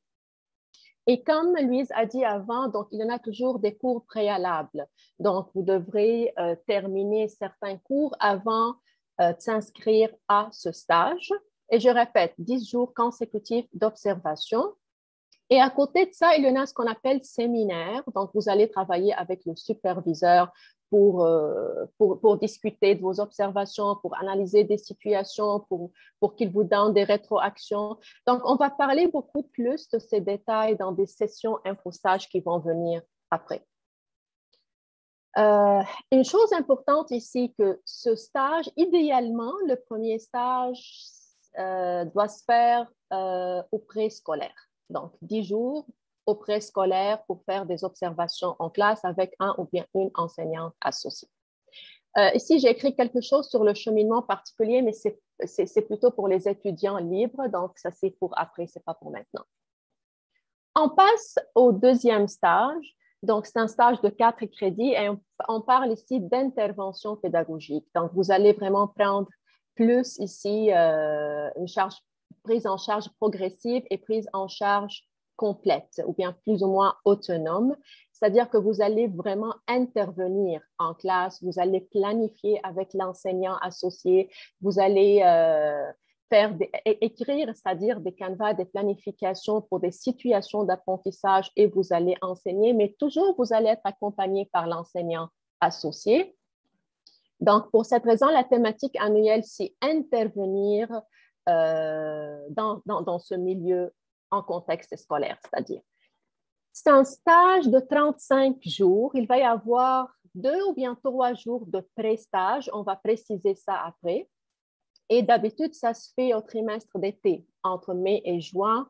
Et aussi, il va y avoir des séminaires, mais le nombre des séminaires à déterminer, mais ça va être autour de 3 ou bien 4 séminaires au maximum. Et pour le dernier stage, donc c'est un stage d'intégration professionnelle, donc vous allez être en prise en charge autonome. Vous allez enseigner tout le temps. Vous allez la même chose, planifier des situations d'apprentissage et bien sûr, toujours accompagné par l'enseignant associé. Et il s'agit ici de 55 jours. On va préciser quelques jours de pré-stage que vous allez faire avant le premier séminaire c'est-à-dire pour comprendre plus le contexte de l'école. Et ensuite, vous allez faire vous allez être en prise en charge dans des jours consécutifs pour à peu près 50 jours, et on va préciser comme j'ai dit avant. Et c'est la même chose, il va y avoir des séminaires qui vont être autour de 5 séminaires où vous allez discuter avec le superviseur. Donc, ce qui est important ici à mentionner, comme j'ai dit avant, idéalement, le premier stage, ça se fait en milieu préscolaire. Pour les 2 autres stages, donc, vous devrez effectuer les stages dans 3 cycles différents. Donc, supposons que pour le premier stage, c'est en préscolaire, pour le deuxième et le troisième stage, pour choisir 2 cycles différents. Donc, 3 cycles différents en tout. Je répète aussi que pour pouvoir s'inscrire dans l'un ou l'autre stage, il faut avoir toujours des cours préalables. Donc, vous devez compléter un certain nombre de cours avant d'avoir accès à ces stages et on va donner plus de détails dans les sessions InfoStage. Qu'est-ce que je voulais dire encore à ce sujet? Donc, je crois que c'est ça, Mélanie, on peut passer à l'autre. Peut-être la précision que je voulais apporter, Rola, parce que pour ce qui est d'un stage au préscolaire puis des stages au primaire, ça, c'est le ministère qui nous demande ça. Hein? Oui. Tout à fait. Donc, je tiens à le préciser, là, c'est obligatoire de faire un stage au préscolaire puisque c'est une maîtrise en éducation préscolaire et en enseignement primaire. Donc, d'où l'importance de faire des stages dans des milieux qui sont différents et de commencer par le préscolaire idéalement. Très bien, merci. Puis, j'ai cru voir qu'on avait des étudiants libres dans le cheminement particulier avec nous ce matin, mais on ne va pas s'attarder à ces questions-là ce matin. Normalement, on va répondre à ces questions-là à la séance de cet après-midi comme prévu. Merci. Donc, pour les sessions d'infostage, on va parler plus en profondeur et en détail et répondre à toutes vos questions. Et d'habitude, les sessions d'infostage, on va les faire plusieurs semaines, même plusieurs mois avant le stage. Donc, comme ça, vous aurez le temps de comprendre tout le processus. Donc, ici, lorsque j'ai écrit lundi 23 août à 17h, c'est pour les étudiants en cheminement particulier. Donc, si c'est à l'après-midi, on va parler de ça. Mais pour vous, les nouveaux étudiants, donc, vous allez être conviés à cette session, disons, 3 ou bien 4 mois avant le stage. Donc, vous allez avoir le premier stage en mai. Donc, peut-être décembre, on va faire cette session d'infostage et expliquer tous les détails, entrer en profondeur et répondre à toutes les questions parce qu'il s'agit d'un processus à suivre sur le choix des écoles, des centres de services et tous ces détails. Donc, vous allez recevoir un courriel par la suite pour tous ces détails. Et je vais dire aussi que dans Studium, vous allez aussi avoir à ce cours, c'est-à-dire au stage 1, dans Studium avec le calendrier, avec le guide, avec les grilles d'évaluation, avec les travaux, avec les outils, tous les détails du stage. On passe à la dernière diapositive, s'il te plaît, Mélanie. Donc, c'est dans le cas où on parle d'un stage en situation d'emploi. Donc, ici, c'est très important de vous dire que si jamais vous allez recevoir un contrat ou bien offre d'emploi, donc c'est très important de nous écrire, c'est très important de m'écrire pour m'expliquer toute la situation, en spécifiant la classe, le centre de service, l'école, les tâches et tout ça. Pourquoi? Parce que si vous avez un contrat, ça ne signifie pas automatiquement que c'est accepté comme stage. Donc, il faut toujours répondre aux exigences de programme, aux critères. C'est-à-dire, il y a des critères d'admission. Donc, ça se peut que vous avez un contrat, mais ça ne signifie pas que c'est accepté comme stage. Pour cette raison, si vous avez déjà des contrats, c'est bien de m'écrire pour m'expliquer la situation. Donc, on va vérifier. Et si vous n'avez pas encore des contrats, vous allez recevoir des contrats ou bien des offres d'emploi. Donc, aussi, c'est très important de m'écrire pour vérifier la situation. Parce que si jamais c'est pas la même chose, c'est pas accepté. Donc, on va vous demander de faire une entente avec votre employeur pour prendre, par exemple, des congés et pour faire les stages dans d'autres places. Merci beaucoup, Rola. Donc, c'est important qu'il communique avec toi là, pour ce qui est de ces aspects-là parce que chaque situation est différente. Puis, je pense que, on l'a peut-être mentionné rapidement, mais on a mentionné qu'il y a un superviseur de stage de l'université qui va donner des séminaires de stage, va accompagner les étudiants, va aller dans le milieu faire des supervisions. Mais l'autre personne importante qui travaille avec vous, c'est l'enseignant associé, n'est-ce pas? Oui. Donc, vous allez être accompagné par l'enseignant associé tout au long des 3 stages et par le superviseur aussi. C'est ça. Donc, d'où la situation qui doit être vérifiée là, en fonction de chaque cas pour ce qui est de l'enseignant associé dans le cas des stages en emploi. Là. Oui. Excellent. OK, bien, on aura sûrement des questions tout de suite après, Rola. Donc, vous pouvez déjà lever la main là, si vous avez des questions. Je vais les prendre tout de suite après. J'ai 2-3 petites informations, puis ensuite, on passe aux questions. Le guide de l'étudiant, c'est déjà disponible pour les baccalauréats, sauf que celui de la maîtrise, on est encore en train de finaliser les derniers détails, mais quand vous recevrez, s'il vous plaît, par courriel, le guide des étudiants à la maîtrise. C'est très, très important de le lire. Vous avez là-dedans toute l'information pour encadrer vos études et c'est super important d'ouvrir ce document. Donc, s'il vous plaît, ouvrez ce document et regardez-le quand vous allez le recevoir. Vous allez avoir une mine d'informations sur le programme et sur la manière de gérer vos études. S'il y a des personnes ici qui pourraient avoir suivi des cours et vouloir demander des équivalences, et je ne parle pas ici des cours suivis comme étudiant libre, si vous avez déjà suivi des cours comme étudiant libre avec nous, ces cours-là, c'est nous, avec la TGDE, ça se fait automatiquement. Vous n'avez pas de besoin de demander une équivalence pour ça. Mais si vous avez déjà suivi des cours qui peuvent ressembler à ceux qu'on donne dans la maîtrise et que vous voulez demander une équivalence, il y a une procédure qui existe pour ça. Elle est d'ailleurs décrite dans le guide de l'étudiant dont je viens de vous parler. Mais on vous demande d'abord de vous inscrire quand même à ces cours-là pendant le processus pour que ce soit vérifié, que vous ne manquiez pas d'occasion. Puis je tiens à dire que ça ne peut pas être un cours de niveau baccalauréat ou un cours de niveau collégial. Il faut que ce soit un cours de 2e cycle. Les équivalences ne peuvent pas se donner entre les cycles universitaires. C'est comme ça que l'université fonctionne. C'est une règle des études supérieures. Donc, si vous avez suivi un cours de maîtrise qui ressemble au cours de maîtrise qu'on donne dans la maîtrise, à ce moment-là, vous ne pouvez pas une demande d'équivalence.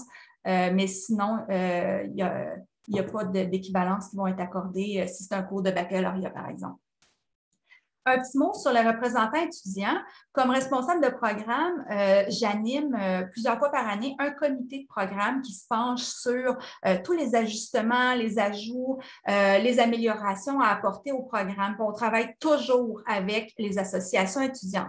Dans le cas de la maîtrise dans laquelle vous êtes admis, il n'y a pas de représentants étudiants, il n'y a pas d'association étudiante parce que c'est un nouveau programme qui émerge, mais on va vous demander de vous choisir un représentant étudiant. Donc, quand vous allez recevoir par courriel une invitation à choisir un représentant, on voudra nécessairement avoir quelqu'un pour vous représenter de la cohorte de première année, là, tous ceux qui arrivent cette année, et de la cohorte de 2e année, là, ceux qui ont déjà suivi beaucoup de cours avec nous comme étudiants libres. Donc, quand vous recevrez cette information, s'il vous plaît, on sera en contact pour qu'on puisse avoir des étudiants à notre comité de programme et qu'on puisse évoluer avec tout ce que vous pourrez nous apporter là, pour améliorer le programme. Il y a un rappel sur les communications maintenant. On achève la rencontre. Au sujet de votre choix de cours et de votre cheminement, par exemple, elle parlait tout à l'heure d'annulation, abandon, etc. Autres décisions de suspension à faire avec votre cheminement, à quel cours vous devrez prendre, à quel moment, c'est toujours Louise Talbot à qui vous devez écrire. Au sujet du stage, c'est toujours la responsable des stages, Rola Bessie, qui répond à vos questions. Pour ces deux aspects-là, je ne peux pas répondre à vos questions comme responsable de programme, ni les autres personnes que vous avez pu connaître jusqu'à maintenant là, dans le programme. Au sujet d'un problème dans un cours, je tiens à le mentionner parce qu'habituellement, c'est les représentants étudiants qui vous donnent cette information-là. Quand il y a un problème dans un cours, quelque chose qui ne fonctionne pas avec un travail que vous devez remettre, avec une entente qui est relative au plan de cours, vous allez toujours voir le professeur. Toujours en premier pour dire j'ai un problème, j'aimerais un ajustement, je ne comprends pas telle chose. On va toujours voir le professeur ou le chargé de cours. Si jamais le problème dans le cours ne se règle pas après avoir discuté avec le professeur ou le chargé de cours, vous communiquez par courriel avec le directeur ou la directrice du département concerné. Donc, vous avez les sigles de cours, là, PPA, didactique, ETA. Vous contactez le directeur de ce département-là. Vous pouvez trouver toute l'information sur le site de la Faculté des sciences d'éducation. Donc, ce n'est pas moi, comme responsable de programme, qui règle des problèmes de compréhension des attentes dans les cours. Donc, je tiens à le mentionner, étant donné que ces informations-là, on va avoir à apprendre ça pendant la session. Puis, c'est important de savoir aussi que la personne qui peut le plus vous aider dans vos cours, c'est le professeur qui donne le cours. Au sujet d'une préoccupation sur le déroulement du programme, sur ce qu'on fait dans le programme, ça, c'est moi au plan pédagogique et c'est vos représentants étudiants, une fois que vous en aurez, qui vont pouvoir relayer les préoccupations des étudiants au comité de programme parce qu'on est très sensible, bien sûr, à votre retour sur le programme. Il y a des choses qu'on peut améliorer, il y en a d'autres avec lesquelles c'est des encadrements auxquels on est obligé de répondre. Je donne un exemple. Souvent, en comité de programme au BPEP, les étudiants me demandent pourquoi il faut faire un stage au préscolaire à tel moment ou pourquoi le stage est à telle période de l'année plutôt qu'à telle autre. Mais il faut savoir qu'on travaille avec des commissions scolaires et on doit suivre des encadrements qui viennent de la profession enseignante, puis des décisions prises dans des instances qui sont à l'extérieur. Donc, il y a des choses sur lesquelles on a un contrôle qu'on peut ajuster. Il y en a d'autres, on va vous expliquer comment ça fonctionne pour que vous puissiez mieux comprendre pourquoi les choses sont comme ça. 2 choses à retenir. Quand vous communiquez avec votre TGDA, avec Mme Coubessi, avec moi, avec n'importe qui à l'université, toujours utilisez votre courriel @umontréal.ca. Quand vous écrivez avec vos adresses personnelles, on ne peut pas vous identifier nécessairement et ça cause des problèmes d'identification. On doit toujours s'assurer qu'on transmet des informations là, personnelles, parfois confidentielles, à travers votre adresse Montréal. Donc, une information très, très importante à retenir. Et deuxièmement, comme je l'ai mentionné au début de la rencontre, toujours s'exprimer clairement, sans erreur et dans le respect. C'est normal, on vit du stress à certaines périodes et on est très, très compréhensif là-dessus. Mais nous aussi, on vit du stress et nous aussi, on essaie de vous répondre le mieux possible. Donc, une communication claire et respectueuse en tout temps, c'est ce à quoi on s'attend de vous et on pense que vous êtes à la hauteur de ce défi-là. Alors voilà, je vais arrêter le partage pour l'instant et je remercie ceux qui ont la caméra ouverte parce que c'est vraiment fantastique de pouvoir vous voir des visages à ce moment-ci. J'ai beaucoup apprécié là, pendant la présentation, il y avait plusieurs personnes qui avaient la caméra ouverte, puis je peux commencer à voir vos visages, alors c'est génial. Alors, on commence avec une question de Mme Hautefeuille. Si vous voulez activer votre micro. Non, ça va maintenant, pas de question? Oui, c'est bon, parfait. Est-ce que vous m'entendez bien? Oui. Oui, OK, super. Merci pour toutes ces informations. J'ai un peu la tête qui explose là. Mais si j'ai bien compris, le minimum auquel on peut finir le programme, c'est en 3 ans, c'est ça? Oui, 2 ans et demi, c'est ça, 8 sessions. Oui. 2 ans et demi, d'accord, avec les stages. OK, super. Deuxième question, les stages, est-ce qu'ils sont rémunérés ou est-ce que c'est des stages… On pense que le dernier stage, on a eu une discussion hier, là, on n'a pas, mais le dernier stage en enseignement, tout programme confondu, normalement, le gouvernement donne une compensation. Ce n'est pas un salaire, hein, c'est une compensation. On pense que ça va s'appliquer aussi. Donc, on est en cheminement là-dessus, puis on va pouvoir vous revenir, mais c'est une discussion qu'on a eue hier entre nous. Donc, normalement, ce qui s'applique pour les autres programmes au dernier stage devrait s'appliquer aux vôtres. Roland, je ne sais pas si vous en aviez discuté de votre côté. Non? Non. OK, c'est une discussion que j'ai eue avec Josiane et Annie hier. Donc, c'est l'information que j'ai jusqu'à maintenant, mais vous pouvez être certain qu'on va vous revenir avec ça. OK, d'accord. Merci beaucoup. Puis, troisième question, les cours, ils sont tous en présentiel ou est-ce qu'il y a encore quelques cours qui sont hybrides? Vous devez toujours vous référer à votre horaire. C'est sur votre horaire que va être indiqué si le cours est en présence ou à distance. Là, en raison de l'automne particulier qu'on vit, il y a un peu toutes sortes de modalités qui prévalent. Donc, c'est bien, bien important de regarder sur votre centre étudiant ce qui est affiché. D'accord. Et ça sera quand je fais mon choix de cours, je verrai tous ces informations-là. Okay, c'est ça. Et puis, ma dernière question, c'est que moi, le TFLM, là, le test de français, c'est la première fois que j'en entends parler. Donc, comment je fais? Normalement, vous allez recevoir un courriel. Et si vous ne l'avez pas reçu, est-ce que vous avez reçu une admission tardive ou… Je ne sais pas, il y a quoi? C'était fin juillet, je pense, que j'ai reçu. Okay. Louise, comment elle peut recevoir l'information sur le TFLM? C'est que c'est le CCE, le Centre de communication écrite, qui va vous envoyer à chacun par courriel une convocation. Okay. Il y a bientôt, là, vers la fin août, il y a un autre…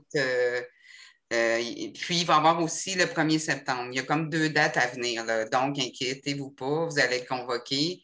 Puis, justement, en passant, je vous invite à vraiment aller le faire Parce que si vous ne pouvez pas le faire, le passer, eh bien, moi, je vais être obligée de vous inscrire, malheureusement, même si vous n'auriez peut-être pas eu à faire le DID 1009, mais je vais être obligée de vous inscrire. Ça, c'est OK, d'accord. Donc, le 10-09, ça, c'est vraiment en fonction de notre résultat finalement à ce test de français. OK. Ça. OK, excellent. Mais je pense que c'est bon. En fait, oui, dernière question, en fait, dernier commentaire. En fait, en règle générale, si on veut suivre le cheminement en 2 ans et demi, on s'inscrit en moyenne à 3 cours par session, c'est ça? Oui. Oui. Okay. Vous suivez exactement le cheminement qui est indiqué. OK, parfait. Super. Ben, c'est bon. Merci beaucoup. Merci. On passe à la prochaine personne, Sophie Godet. Est-ce que c'est une ancienne main, Sophie? C'est Sophie God, mais c'est God, correct. merci de me le dire. Merci, Sophie God. Est-ce que vous aviez une question ou c'est la même que tout à l'heure? En fait, j'ai 2 petites questions très rapides. Je pense que je ne suis pas la seule, donc je me permets de reposer la question. Étant donné que sur le centre étudiant, pour l'instant, c'est toujours pas activé, est-ce que je vais quand même pouvoir choisir mes cours tout de suite ou est-ce qu'il faut que j'attende d'être admise? Je n'ai pas de courriel de l'UDEM non plus pour le moment, donc si je dois vous contacter, c'est correct aussi que je le fasse encore par courriel. Puis j'aimerais beaucoup passer le TFLM, puis c'est pareil, tant que je ne suis pas inscrite, je n'y ai pas puis accès. Puis le problème, c'est que c'est la semaine prochaine, donc est-ce qu'on pourrait... Il y a d'autres passations qui s'en viennent pour le TFLM, là, donc il faut vraiment attendre l'information. On ne peut pas aller plus vite que ce qui est là présentement. Donc, c'est sûr qu'il y a des petits délais. Là. Vas-y, Louise. Oui, bien, j'aimerais justement préciser là-dessus parce que je ne veux pas recevoir de courriel, là. C'est ça. Non, parce que là, moi, j'ai aucun contrôle parce que là, c'est dans les mains des admissions des études supérieures. C'est eux qui doivent émettre un avis de correction à votre admission et c'est eux qui immatriculent votre dossier. Immatriculer, ça veut dire ils ouvrent votre dossier académique dans le centre étudiant, justement. Alors, tant et aussi longtemps que ça n'est pas fait, vous ne pouvez pas vous inscrire à des cours et le CCE n'a pas vos coordonnées pour pouvoir vous convoquer. Alors, il faut patienter et je n'ai aucune idée du délai que ça va prendre. Okay. Merci beaucoup. Dernière question. Pour les stages peuvent se faire dans une autre commission scolaire parce que moi, j'habite proche de Saint-Hyacinthe, là, donc c'est sûr que je fais partie de la commission scolaire, je travaille là-bas pour le moment. Donc, cette information-là va être donnée à l'impostage, donc il faut vraiment attendre la rencontre de stage pour ça. Okay.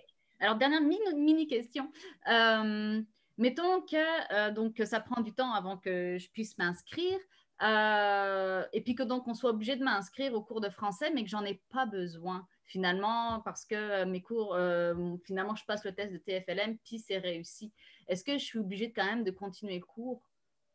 Bien, il y a des dates d'abandon, Louise, à la limite, là. Oui, c'est ça. Il y a des dates d'annulation, d'abandon, mais effectivement, si je vous inscris, puis une semaine après, vous avez passé le TFLM puis vous avez réussi, bien, on va annuler sans frais votre inscription. Vous n'aurez pas à poursuivre.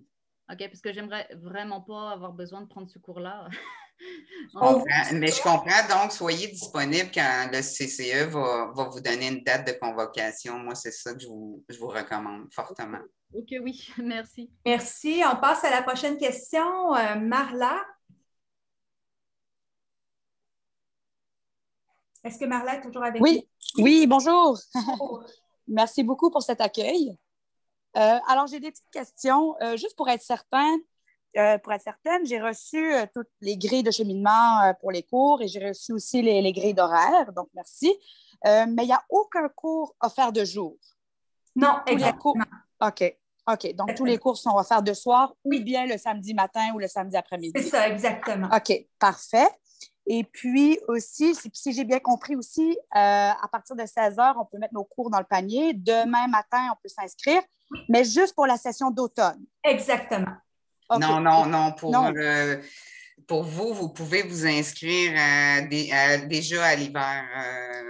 Oui, c'est la finalité de l'horaire, c'est seulement pour les étudiants qui ont suivi, des étudiants libres qui ont suivi plusieurs cours. Pour vous, je vous ai envoyé l'horaire de l'automne-hiver. L'automne et hiver, oui. Oui, mais vous n'êtes pas obligé non plus, là, si vous, financièrement, je ne sais pas, si vous préférez attendre en novembre ou plus tard pour vous inscrire à l'hiver, c'est votre choix, là, mais si vous préférez déjà vous inscrire pour l'automne et l'hiver, vous pouvez le faire dès maintenant. OK. Puis, est-ce que nos places, est-ce que, je veux dire, ma place disons, dans une journée donnée serait peut-être en péril si j'attends de m'inscrire à ces cours-là l'hiver?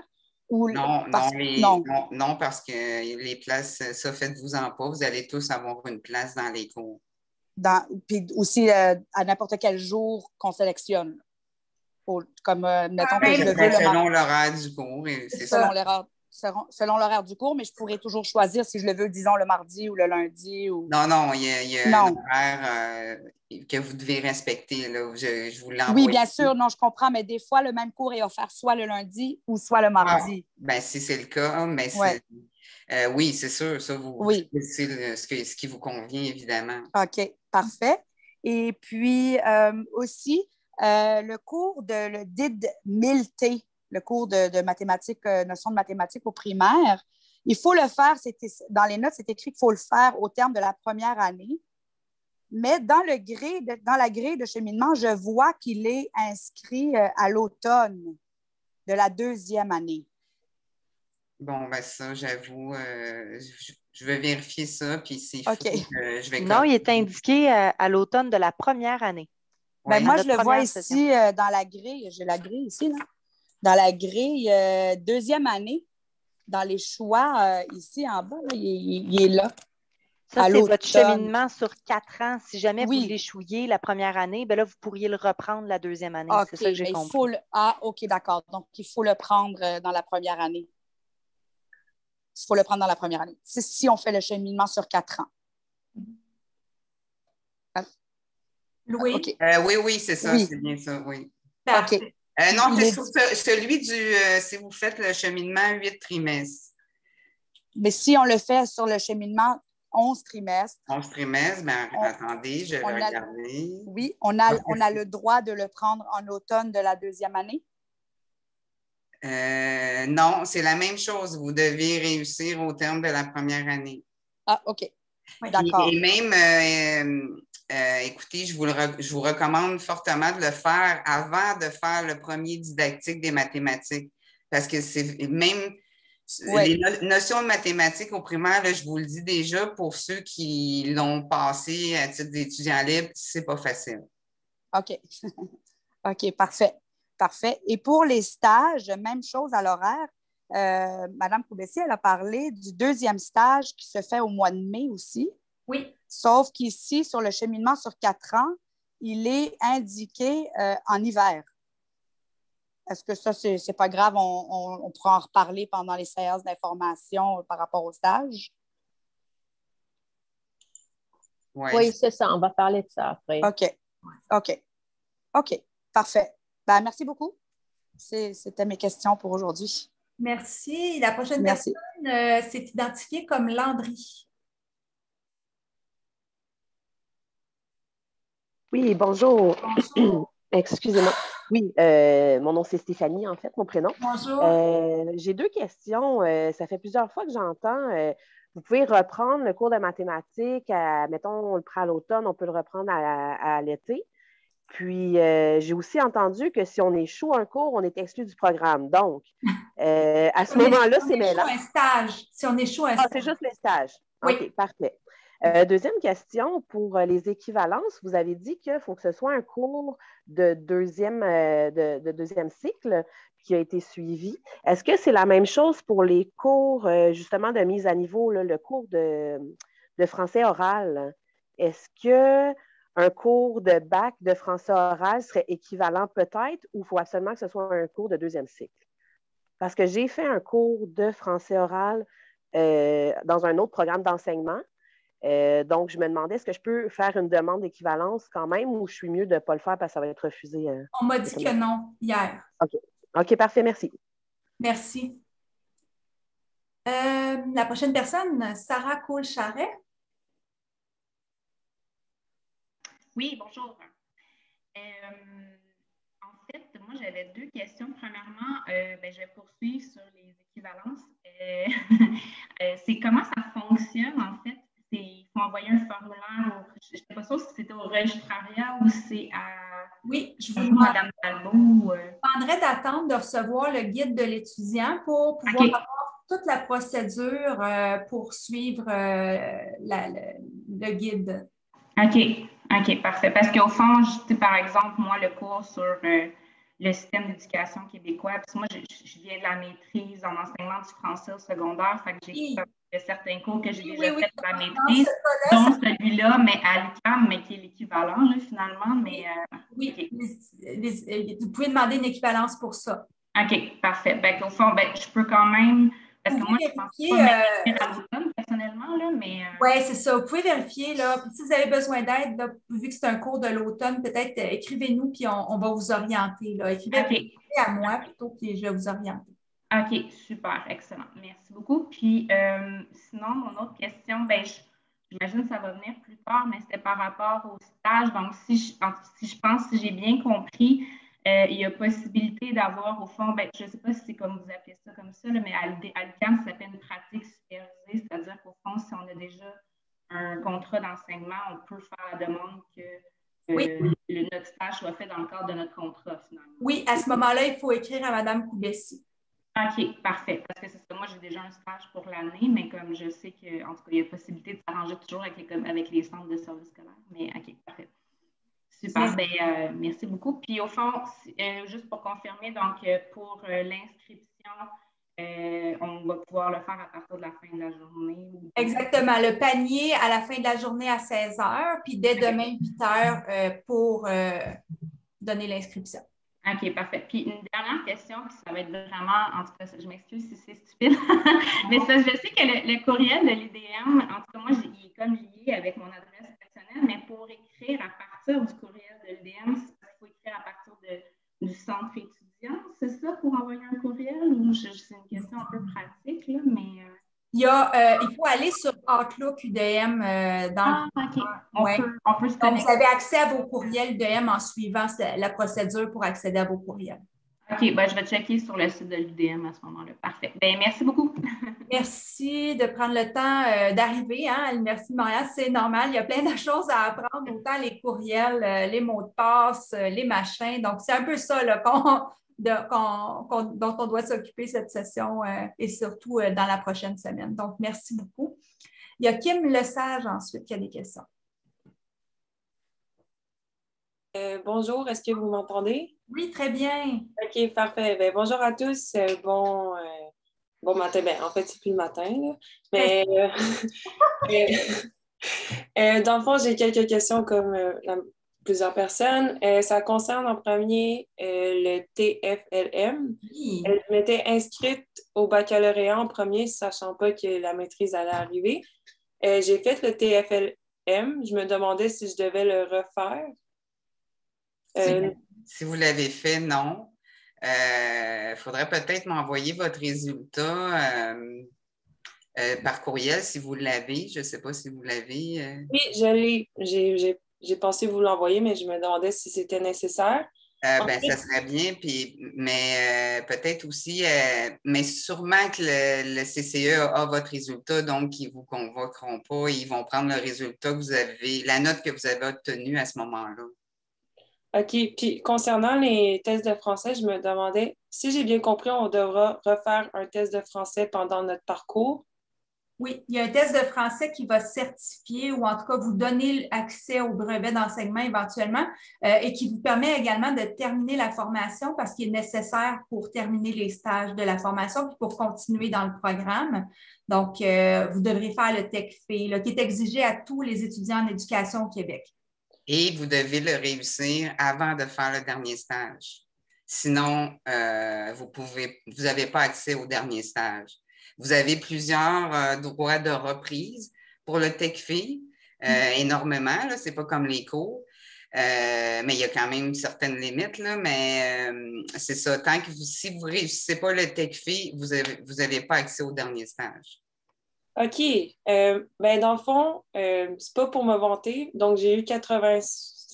Ben, dans le fond, j'ai une assez bonne note pour pas avoir de cours, mais c'est vraiment par intuition. Je me rappelle plus des règles de base. Puis, sincèrement, quand j'ai fait le TLFM, je trouvais qu'il y avait beaucoup de pièges de la langue française que je n'utilisais pas couramment dans ma vie de tous les jours. Donc, est-ce que c'est possible de faire le cours pour ceux, mettons, qui ont eu entre 65 et 75 pour quand même juste, comment dire, rafraîchir la mémoire sur les règles théoriques? Oui, si vous le souhaitez, c'est une sage décision. Je peux vous inscrire, puis ça sera un cours en surplus, comme vous n'avez pas besoin de le faire. C'est sûr qu'il ne sera pas noté, considéré dans vos 60 crédits de la maîtrise, vu que vous n'avez pas à le faire, mais ça sera un cours en surplus. Et si vous croyez que ça peut vous aider, oui, il n'y a aucun, ça va me faire plaisir de vous inscrire. OK, bien, parfait. Donc, je dois vous rappeler par courriel, j'imagine? Oui. Parfait. Sinon, demain, c'est une question plus pratico-pratique. Je sais que demain, c'est les inscriptions officielles. Puis demain, je travaille de 8h45 à, je pense, 5h. Puis je me demandais si je devais prendre congé. Parce que j'ai peur qu'il y ait des conflits d'horaire. Parce que mon but, c'est de faire le programme en 2 ans et demi. Oui. Donc là, je m'étais dit, peut-être il y a des conflits d'horaire, ça fait en sorte que, ou soit, mettons, il n'y a pas assez de place dans un cours, donc non, ça ne sera pas nécessaire. Non. OK, cool, parfait, merci. Donc, c'est tout pour l'instant. Merci d'avoir... Vous allez avoir de la place. Vous pouvez faire votre journée. OK, merci, puis bonne journée. Bonne journée à vous, puis félicitations encore pour votre admission, puis votre beau résultat à votre TFLM. Merci. Il y a la personne qui est nommée comme Fournier qui a une question. Oui, bonjour. Bonjour. Donc, mon prénom, c'est Joanie. Ça demandait juste le nom de famille, là. Je pensais que le prénom suivrait à l'inscription sur Zoom, mais non. En fait, là, j'ai quelques petites questions. Là, je veux juste valider encore une fois avec le TFLM. Moi aussi, j'ai eu 80 quelques, là, fait que je n'ai pas à passer les cours de français. Je veux juste être sûre que ce que je comprends bien, c'est que chaque fois que je vois dans l'horaire qu'il y a un cours hors programme, ça ne me concerne pas. C'est ça. Si j'ai d'autres cours hors programme à faire que ça? Non. OK. Fait que dès que je vois cours hors programme, ça ne me concerne pas. Je me concentre sur cours complémentaires comme pour les mathématiques puis l'oral. Oui. Parfait. Fait que ça, c'est clair. Donc, je n'ai jamais à suivre là, le DID 1009. Non. Parfait. OK. Ça, c'est juste pour valider. L'horaire. Là, j'essaie de comprendre. Je ne sais pas si c'est en chinois ou en mandarin, c'est pas très clair, mais j'avais l'impression d'être un peu la seule, que les autres avaient peut-être compris, mais en tout cas, si je regarde, je prends vraiment un exemple concret là, sur l'horaire, le développement de la pratique enseignante. Oui. Là, je le vois dans l'horaire le lundi, le mardi, puis plusieurs samedis. Oui. Il y a des lettres à côté du sigle aussi. Par exemple, le lundi, il y a la lettre Q, mais le mardi, il y a la lettre PR. Là, faut-tu que je fasse un choix dans tous les blocs ou si c'est des blocs qui se complémentent, puis là, il faut que j'additionne des dates? Comment ça fonctionne? Non, ça, c'est juste que parce que justement, vous êtes nombreux. Donc, on est obligé d'ouvrir des sections différentes. Fait que ça se trouve être des sections de cours. Donc, vous allez juste choisir ce qui est libre. Si jamais la section P est plus libre, ben, vous allez... attendez, c'est quoi l'autre section? On a P, Q et R. 3 sections pour ce cours. Bon, c'est ça. Alors, vous allez automatiquement être inscrit dans l'autre section. Fait que c'est pour ça, ne vous inquiétez pas. Il y a plusieurs sections pour certains cours parce que justement, vous allez être nombreux. Mais ce que ça veut dire, c'est que moi, je dois m'inscrire à une seule section. Oui, mais ça va être la section qui va être disponible, comme je vous dis. Parce que si vous vous inscrivez à la section, puis si la section est pleine, bien, votre inscription va se faire à l'autre section. Ça, inquiétez-vous pas. OK, mais ça ne m'inquiète pas de manquer de place. Je veux juste être sûre, dans mon horaire, je ne suis sûrement pas la seule à travailler temps plein puis à avoir 4 enfants. Fait que j'essaie juste de faire fitter les horaires de tout le monde. Là, quand je regarde ça, admettons, je regarde celui qui est écrit PR. OK? Bien là, je le vois le mardi, je le vois aussi le samedi. Les deux sont écrits PR. Fait qu'est-ce que quand je prends PR, ça m'inscrit aux 2 dates qui sont là? C'est parce que non, c'est juste que ça veut dire que le cours, bon, vous parlez là, du PPA 6031? Oui. Exemple, ça veut dire que le cours se donne les mardis de 17h30 à 20h30 aux dates indiquées que vous voyez, 7 septembre au 12 octobre, 26. Bon. Sauf qu'il y a une partie du cours qui se donne aussi le samedi. Il faut le compter. Il fait partie du même cours. Sauf que le cours est donné sur 2 jours, le mardi soir et le samedi. Excellent. Là, c'est vraiment plus clair. Donc, je me fie aux petites lettres à côté pour pouvoir additionner les deux. Mais quand je vais faire mon inscription sur Internet, si je m'inscris à celui qui est écrit, par exemple, PR, est-ce que je dois aussi aller sélectionner le PR du samedi ou ça me le fait automatiquement? Non, c'est ça. C'est inclus dans le cours. Le cours est programmé qu'il est offert les mardis soirs et le samedi. Excellent. Excellent. Fait que quand vous allez voir après, quand vous allez être inscrite, là, vous allez dans votre centre étudiant, vous regardez votre horaire, puis vous allez voir PPA 6031 les mardis soirs, puis vous allez voir aussi que vous l'avez le samedi. Il va apparaître dans votre Ça va être plus clair visuellement là, une fois que vous êtes dans le panier, là, je pense. Excellent. Ouais. Fait que là, ce que j'entends, c'est qu'il va y avoir un groupe Q puis un groupe PR, tout simplement. Non, l'autre, c'est... oui, le PPA... Je pensais que j'avais compris, là. Non, mais c'est que vous avez 2 choix, par contre, parce que si ça ne vous convient pas le mardi soir là, de suivre le PPA 6031P, mettons, mais vous préférez suivre celui qui se donne le lundi soir. Vous voyez, là, il se donne aussi. Oui. Bon, alors c'est ça, c'est la même chose. Comme vous voyez, là, le PPA 6031Q, il est donné le lundi soir. Et voyez-vous, il est donné le samedi aussi. Oui. Bon, c'est aussi la même horaire de 9h à midi. Mais voyez-vous, les dates sont différentes que celui du groupe PR. Je ne sais pas si vous voyez. Oui, absolument. Fait que c'est ça. Mais ça, c'est vous qui choisissez. C'est à vous de voir selon votre horaire de vie, votre travail, votre famille, qu'est-ce que vous aimez mieux. Vous aimez mieux suivre celui. Puis selon les dates aussi qui sont un peu différentes.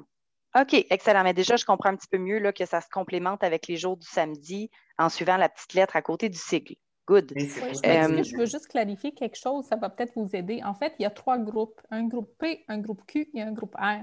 C'est pour ça que des fois, on voit P puis R parce que des fois, ils se donnent en même temps. Mais quand on fait le choix, là, ça va vraiment être clair. Oui, exactement. OK, fait que PR n'est pas un groupe, c'est le groupe P puis le groupe R qui se trouve avec la même journée. OK. Merci, c'est vraiment plus clair. Puis en passant, c'est exactement la même chose pour le 10-1009. Vous voyez qu'il est offert le mercredi soir, mais de faire attention parce que l'examen intra et l'examen final ont lieu le samedi matin. Il faut juste faire attention. Puis c'est la même chose aussi pour notion de mathématiques au primaire, donc qui se donne tous les mercredis soirs, mais qui a les 2 examens les vendredis. C'est ça que je comprends.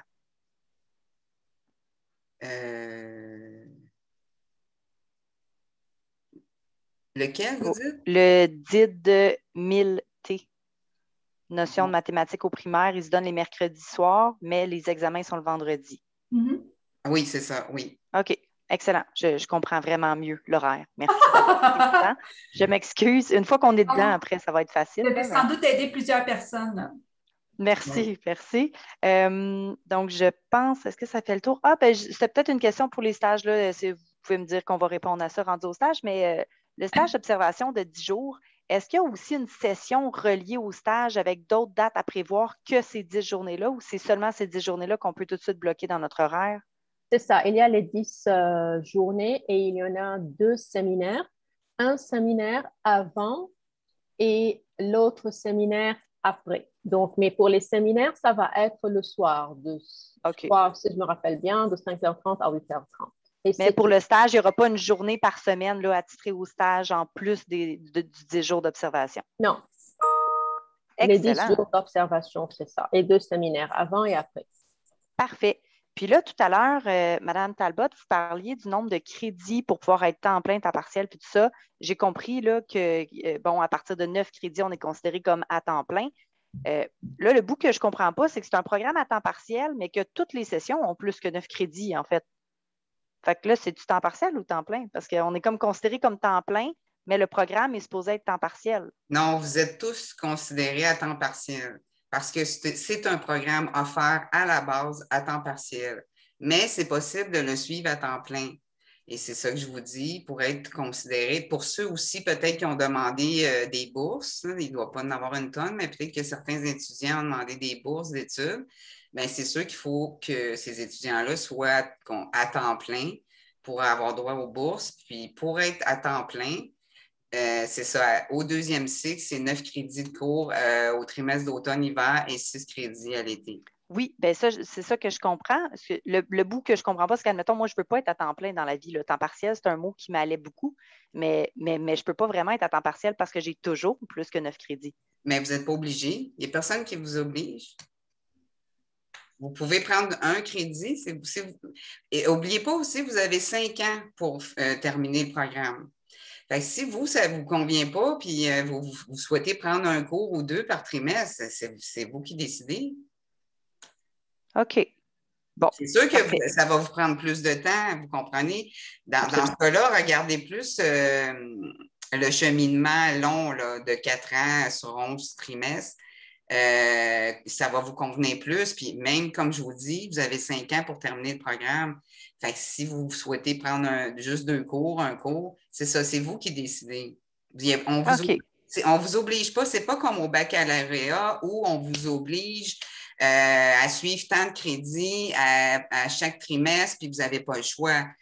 C'est pour ça que c'est un peu une maîtrise offerte à temps partiel, justement, pour accommoder les gens qui travaillent, qui ont une famille, et de pouvoir adapter selon vos besoins. OK, excellent. Merci beaucoup d'avoir pris le temps. Ça nous a fait plaisir. Je veux juste mentionner que quand je vais vous envoyer, Louise va vous envoyer tout de suite après là, la présentation d'aujourd'hui, vous avez le lien sur les inscriptions et vous avez une vidéo qui vous explique comment faire l'inscription au cours. Donc, ce serait votre petit devoir là, avant de commencer à remplir votre panier, de bien lire et de bien regarder là, ce qu'il y a sur cette page-là. Ça va beaucoup vous aider à mieux comprendre, parce que là, c'est un peu théorique ce qu'on a raconté ce matin.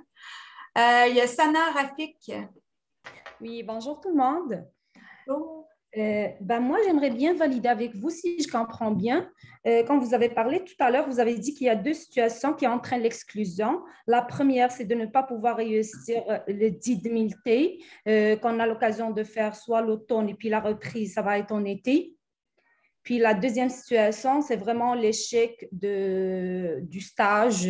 Puis à ce moment-là, ça entraîne automatiquement l'exclusion. Oui, tu veux nous donner des précisions? Oui, non, ce n'est pas seulement le 10 000 T, comme vous dites, tous les cours que vous suivez, les cours du programme, les cours hors programme, les cours complémentaires, tous les cours, vous avez droit à une reprise si vous avez un échec. C'est seulement les stages que si vous échouez à un stage, là, vous n'avez pas droit à une reprise, vous êtes exclu du programme. Mais c'est sûr qu'à la reprise du cours, premièrement, vous ne pouvez pas obtenir, comme c'est une reprise, vous pouvez obtenir la plus haute note, c'est B-. Vous ne pouvez pas obtenir plus. Et aussi, c'est ça, si vous avez un échec à la reprise de votre premier échec, bien là, c'est sûr que ça entraîne une exclusion du programme. OK. Puis, pour réussir un cours, il faut avoir une moyenne de combien minimum? De B et plus. C'est à partir de B+. OK.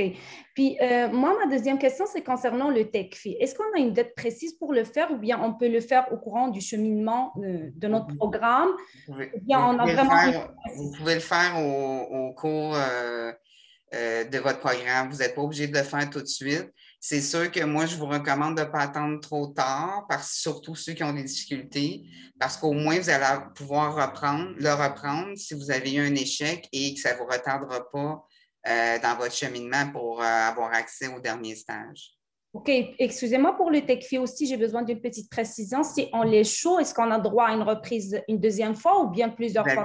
Plusieurs fois. Qu'on puisse le réussir. Ça va jusqu'à 8-9, je crois. Je ne sais pas la limite, mais ça, oui. Sauf que vous êtes bloqué. Et vous avez 5 ans pour faire le programme. Alors, si au bout de 5 ans, vous êtes encore bloqué parce que vous n'avez pas réussi le TechFi eh bien là, vous êtes exclu là, parce que le délai, on ferme votre dossier, vous allez devoir refaire une demande de réadmission parce que c'est vraiment 5 ans pour réaliser le programme. À moins que vous demandiez une prolongation, sauf qu'il faut avoir des bons motifs pour que ça soit accepté. OK. Donc, si je comprends bien, de préférence, il faut faire quand même plutôt avant les 5 ans pour avoir le temps pour la reprise. C'est bien ça? Oui. Parfait. Puis, vous avez parlé tout à l'heure qu'on a besoin obligatoirement d'accomplir certains cours pour avoir accès à notre stage. Est-ce qu'on a une liste des cours qu'on est censé réussir pour être certain comme de les avoir faits avant le terme, c'est-à-dire au mois de mai où on est censé faire le stage? Oui, bien, on l'a indiqué un peu dans le diaporama de Mélanie. C'était un peu mentionné, les cours. Vous allez le retrouver quand je vais vous l'envoyer par courriel. Mais même dans le cheminement, vous pouvez le voir, c'est indiqué préalable. OK. OK. Puis une dernière question, quand vous avez dit échec de stage, comme on n'a pas beaucoup vraiment d'informations concernant le programme, on a un petit peu de stress et tout ça. Est-ce que vous pouvez comme me donner un exemple qui peut entraîner un échec de stage? Et puis un pourcentage pour avoir une certaine visibilité parce que ça fait peur quand même. Je vais vous demander d'attendre l'info stage pour se poser ces questions-là parce qu'il y a plus d'informations qui vont être données à ce moment-là. Aujourd'hui, je donnais la priorité là, pour qu'on explique bien l'inscription puis l'ensemble du programme. D'ailleurs, on achève la rencontre d'aujourd'hui. On s'était donné jusqu'à midi. Alors, je vais prendre peut-être une dernière question. Ensuite, ce que je vais vous demander de faire, parce que je vois qu'il y a quand même plusieurs personnes qui ont encore des questions, je vais vous demander de suivre le lien qui va être dans le PowerPoint qu'on va vous envoyer pour bien comprendre comment les inscriptions fonctionnent, parce que ça va être tellement plus clair quand vous allez être dans le centre étudiant puis que vous allez faire vos tests, vous allez répondre à vos questions comme ça. Puis si jamais il y a des questions qui restent, à ce moment-là, vous pourrez nous écrire. Donc, je prends peut-être une dernière question. De Laurence Perron.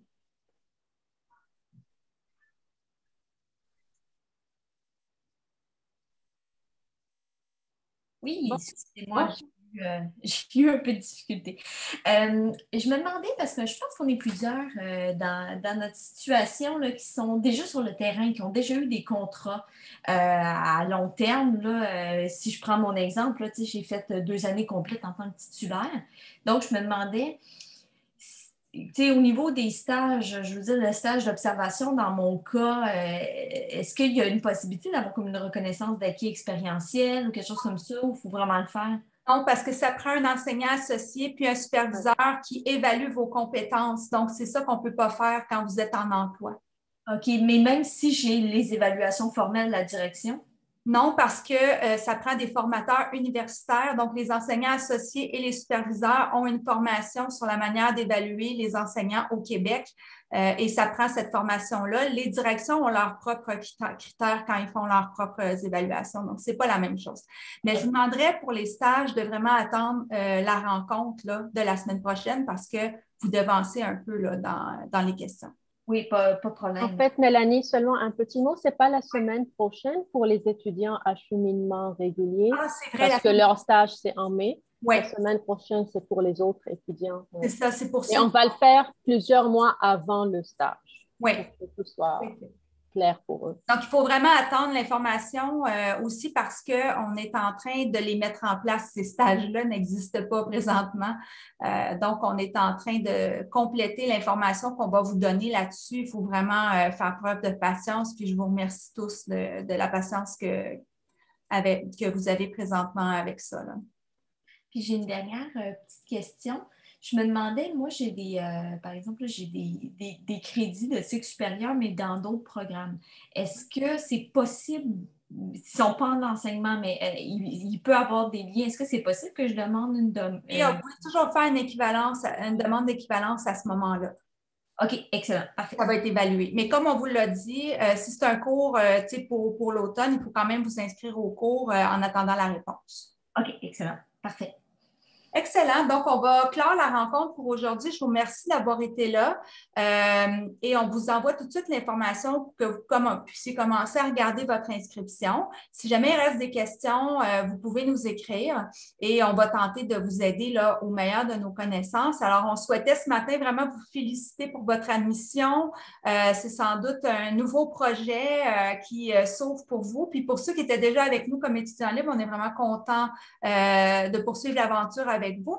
Et on change un peu là, de barème. Hein. On est dans un programme qui mène au brevet. Donc, on va avoir ensemble beaucoup d'échanges là, pour s'assurer que vous puissiez réussir votre projet d'études. Alors, félicitations encore. On est extrêmement enthousiastes de vous avoir avec nous. Puis, on espère que ce matin, on a pu répondre à certaines de vos questions. Bonne journée. Merci. Bonne journée.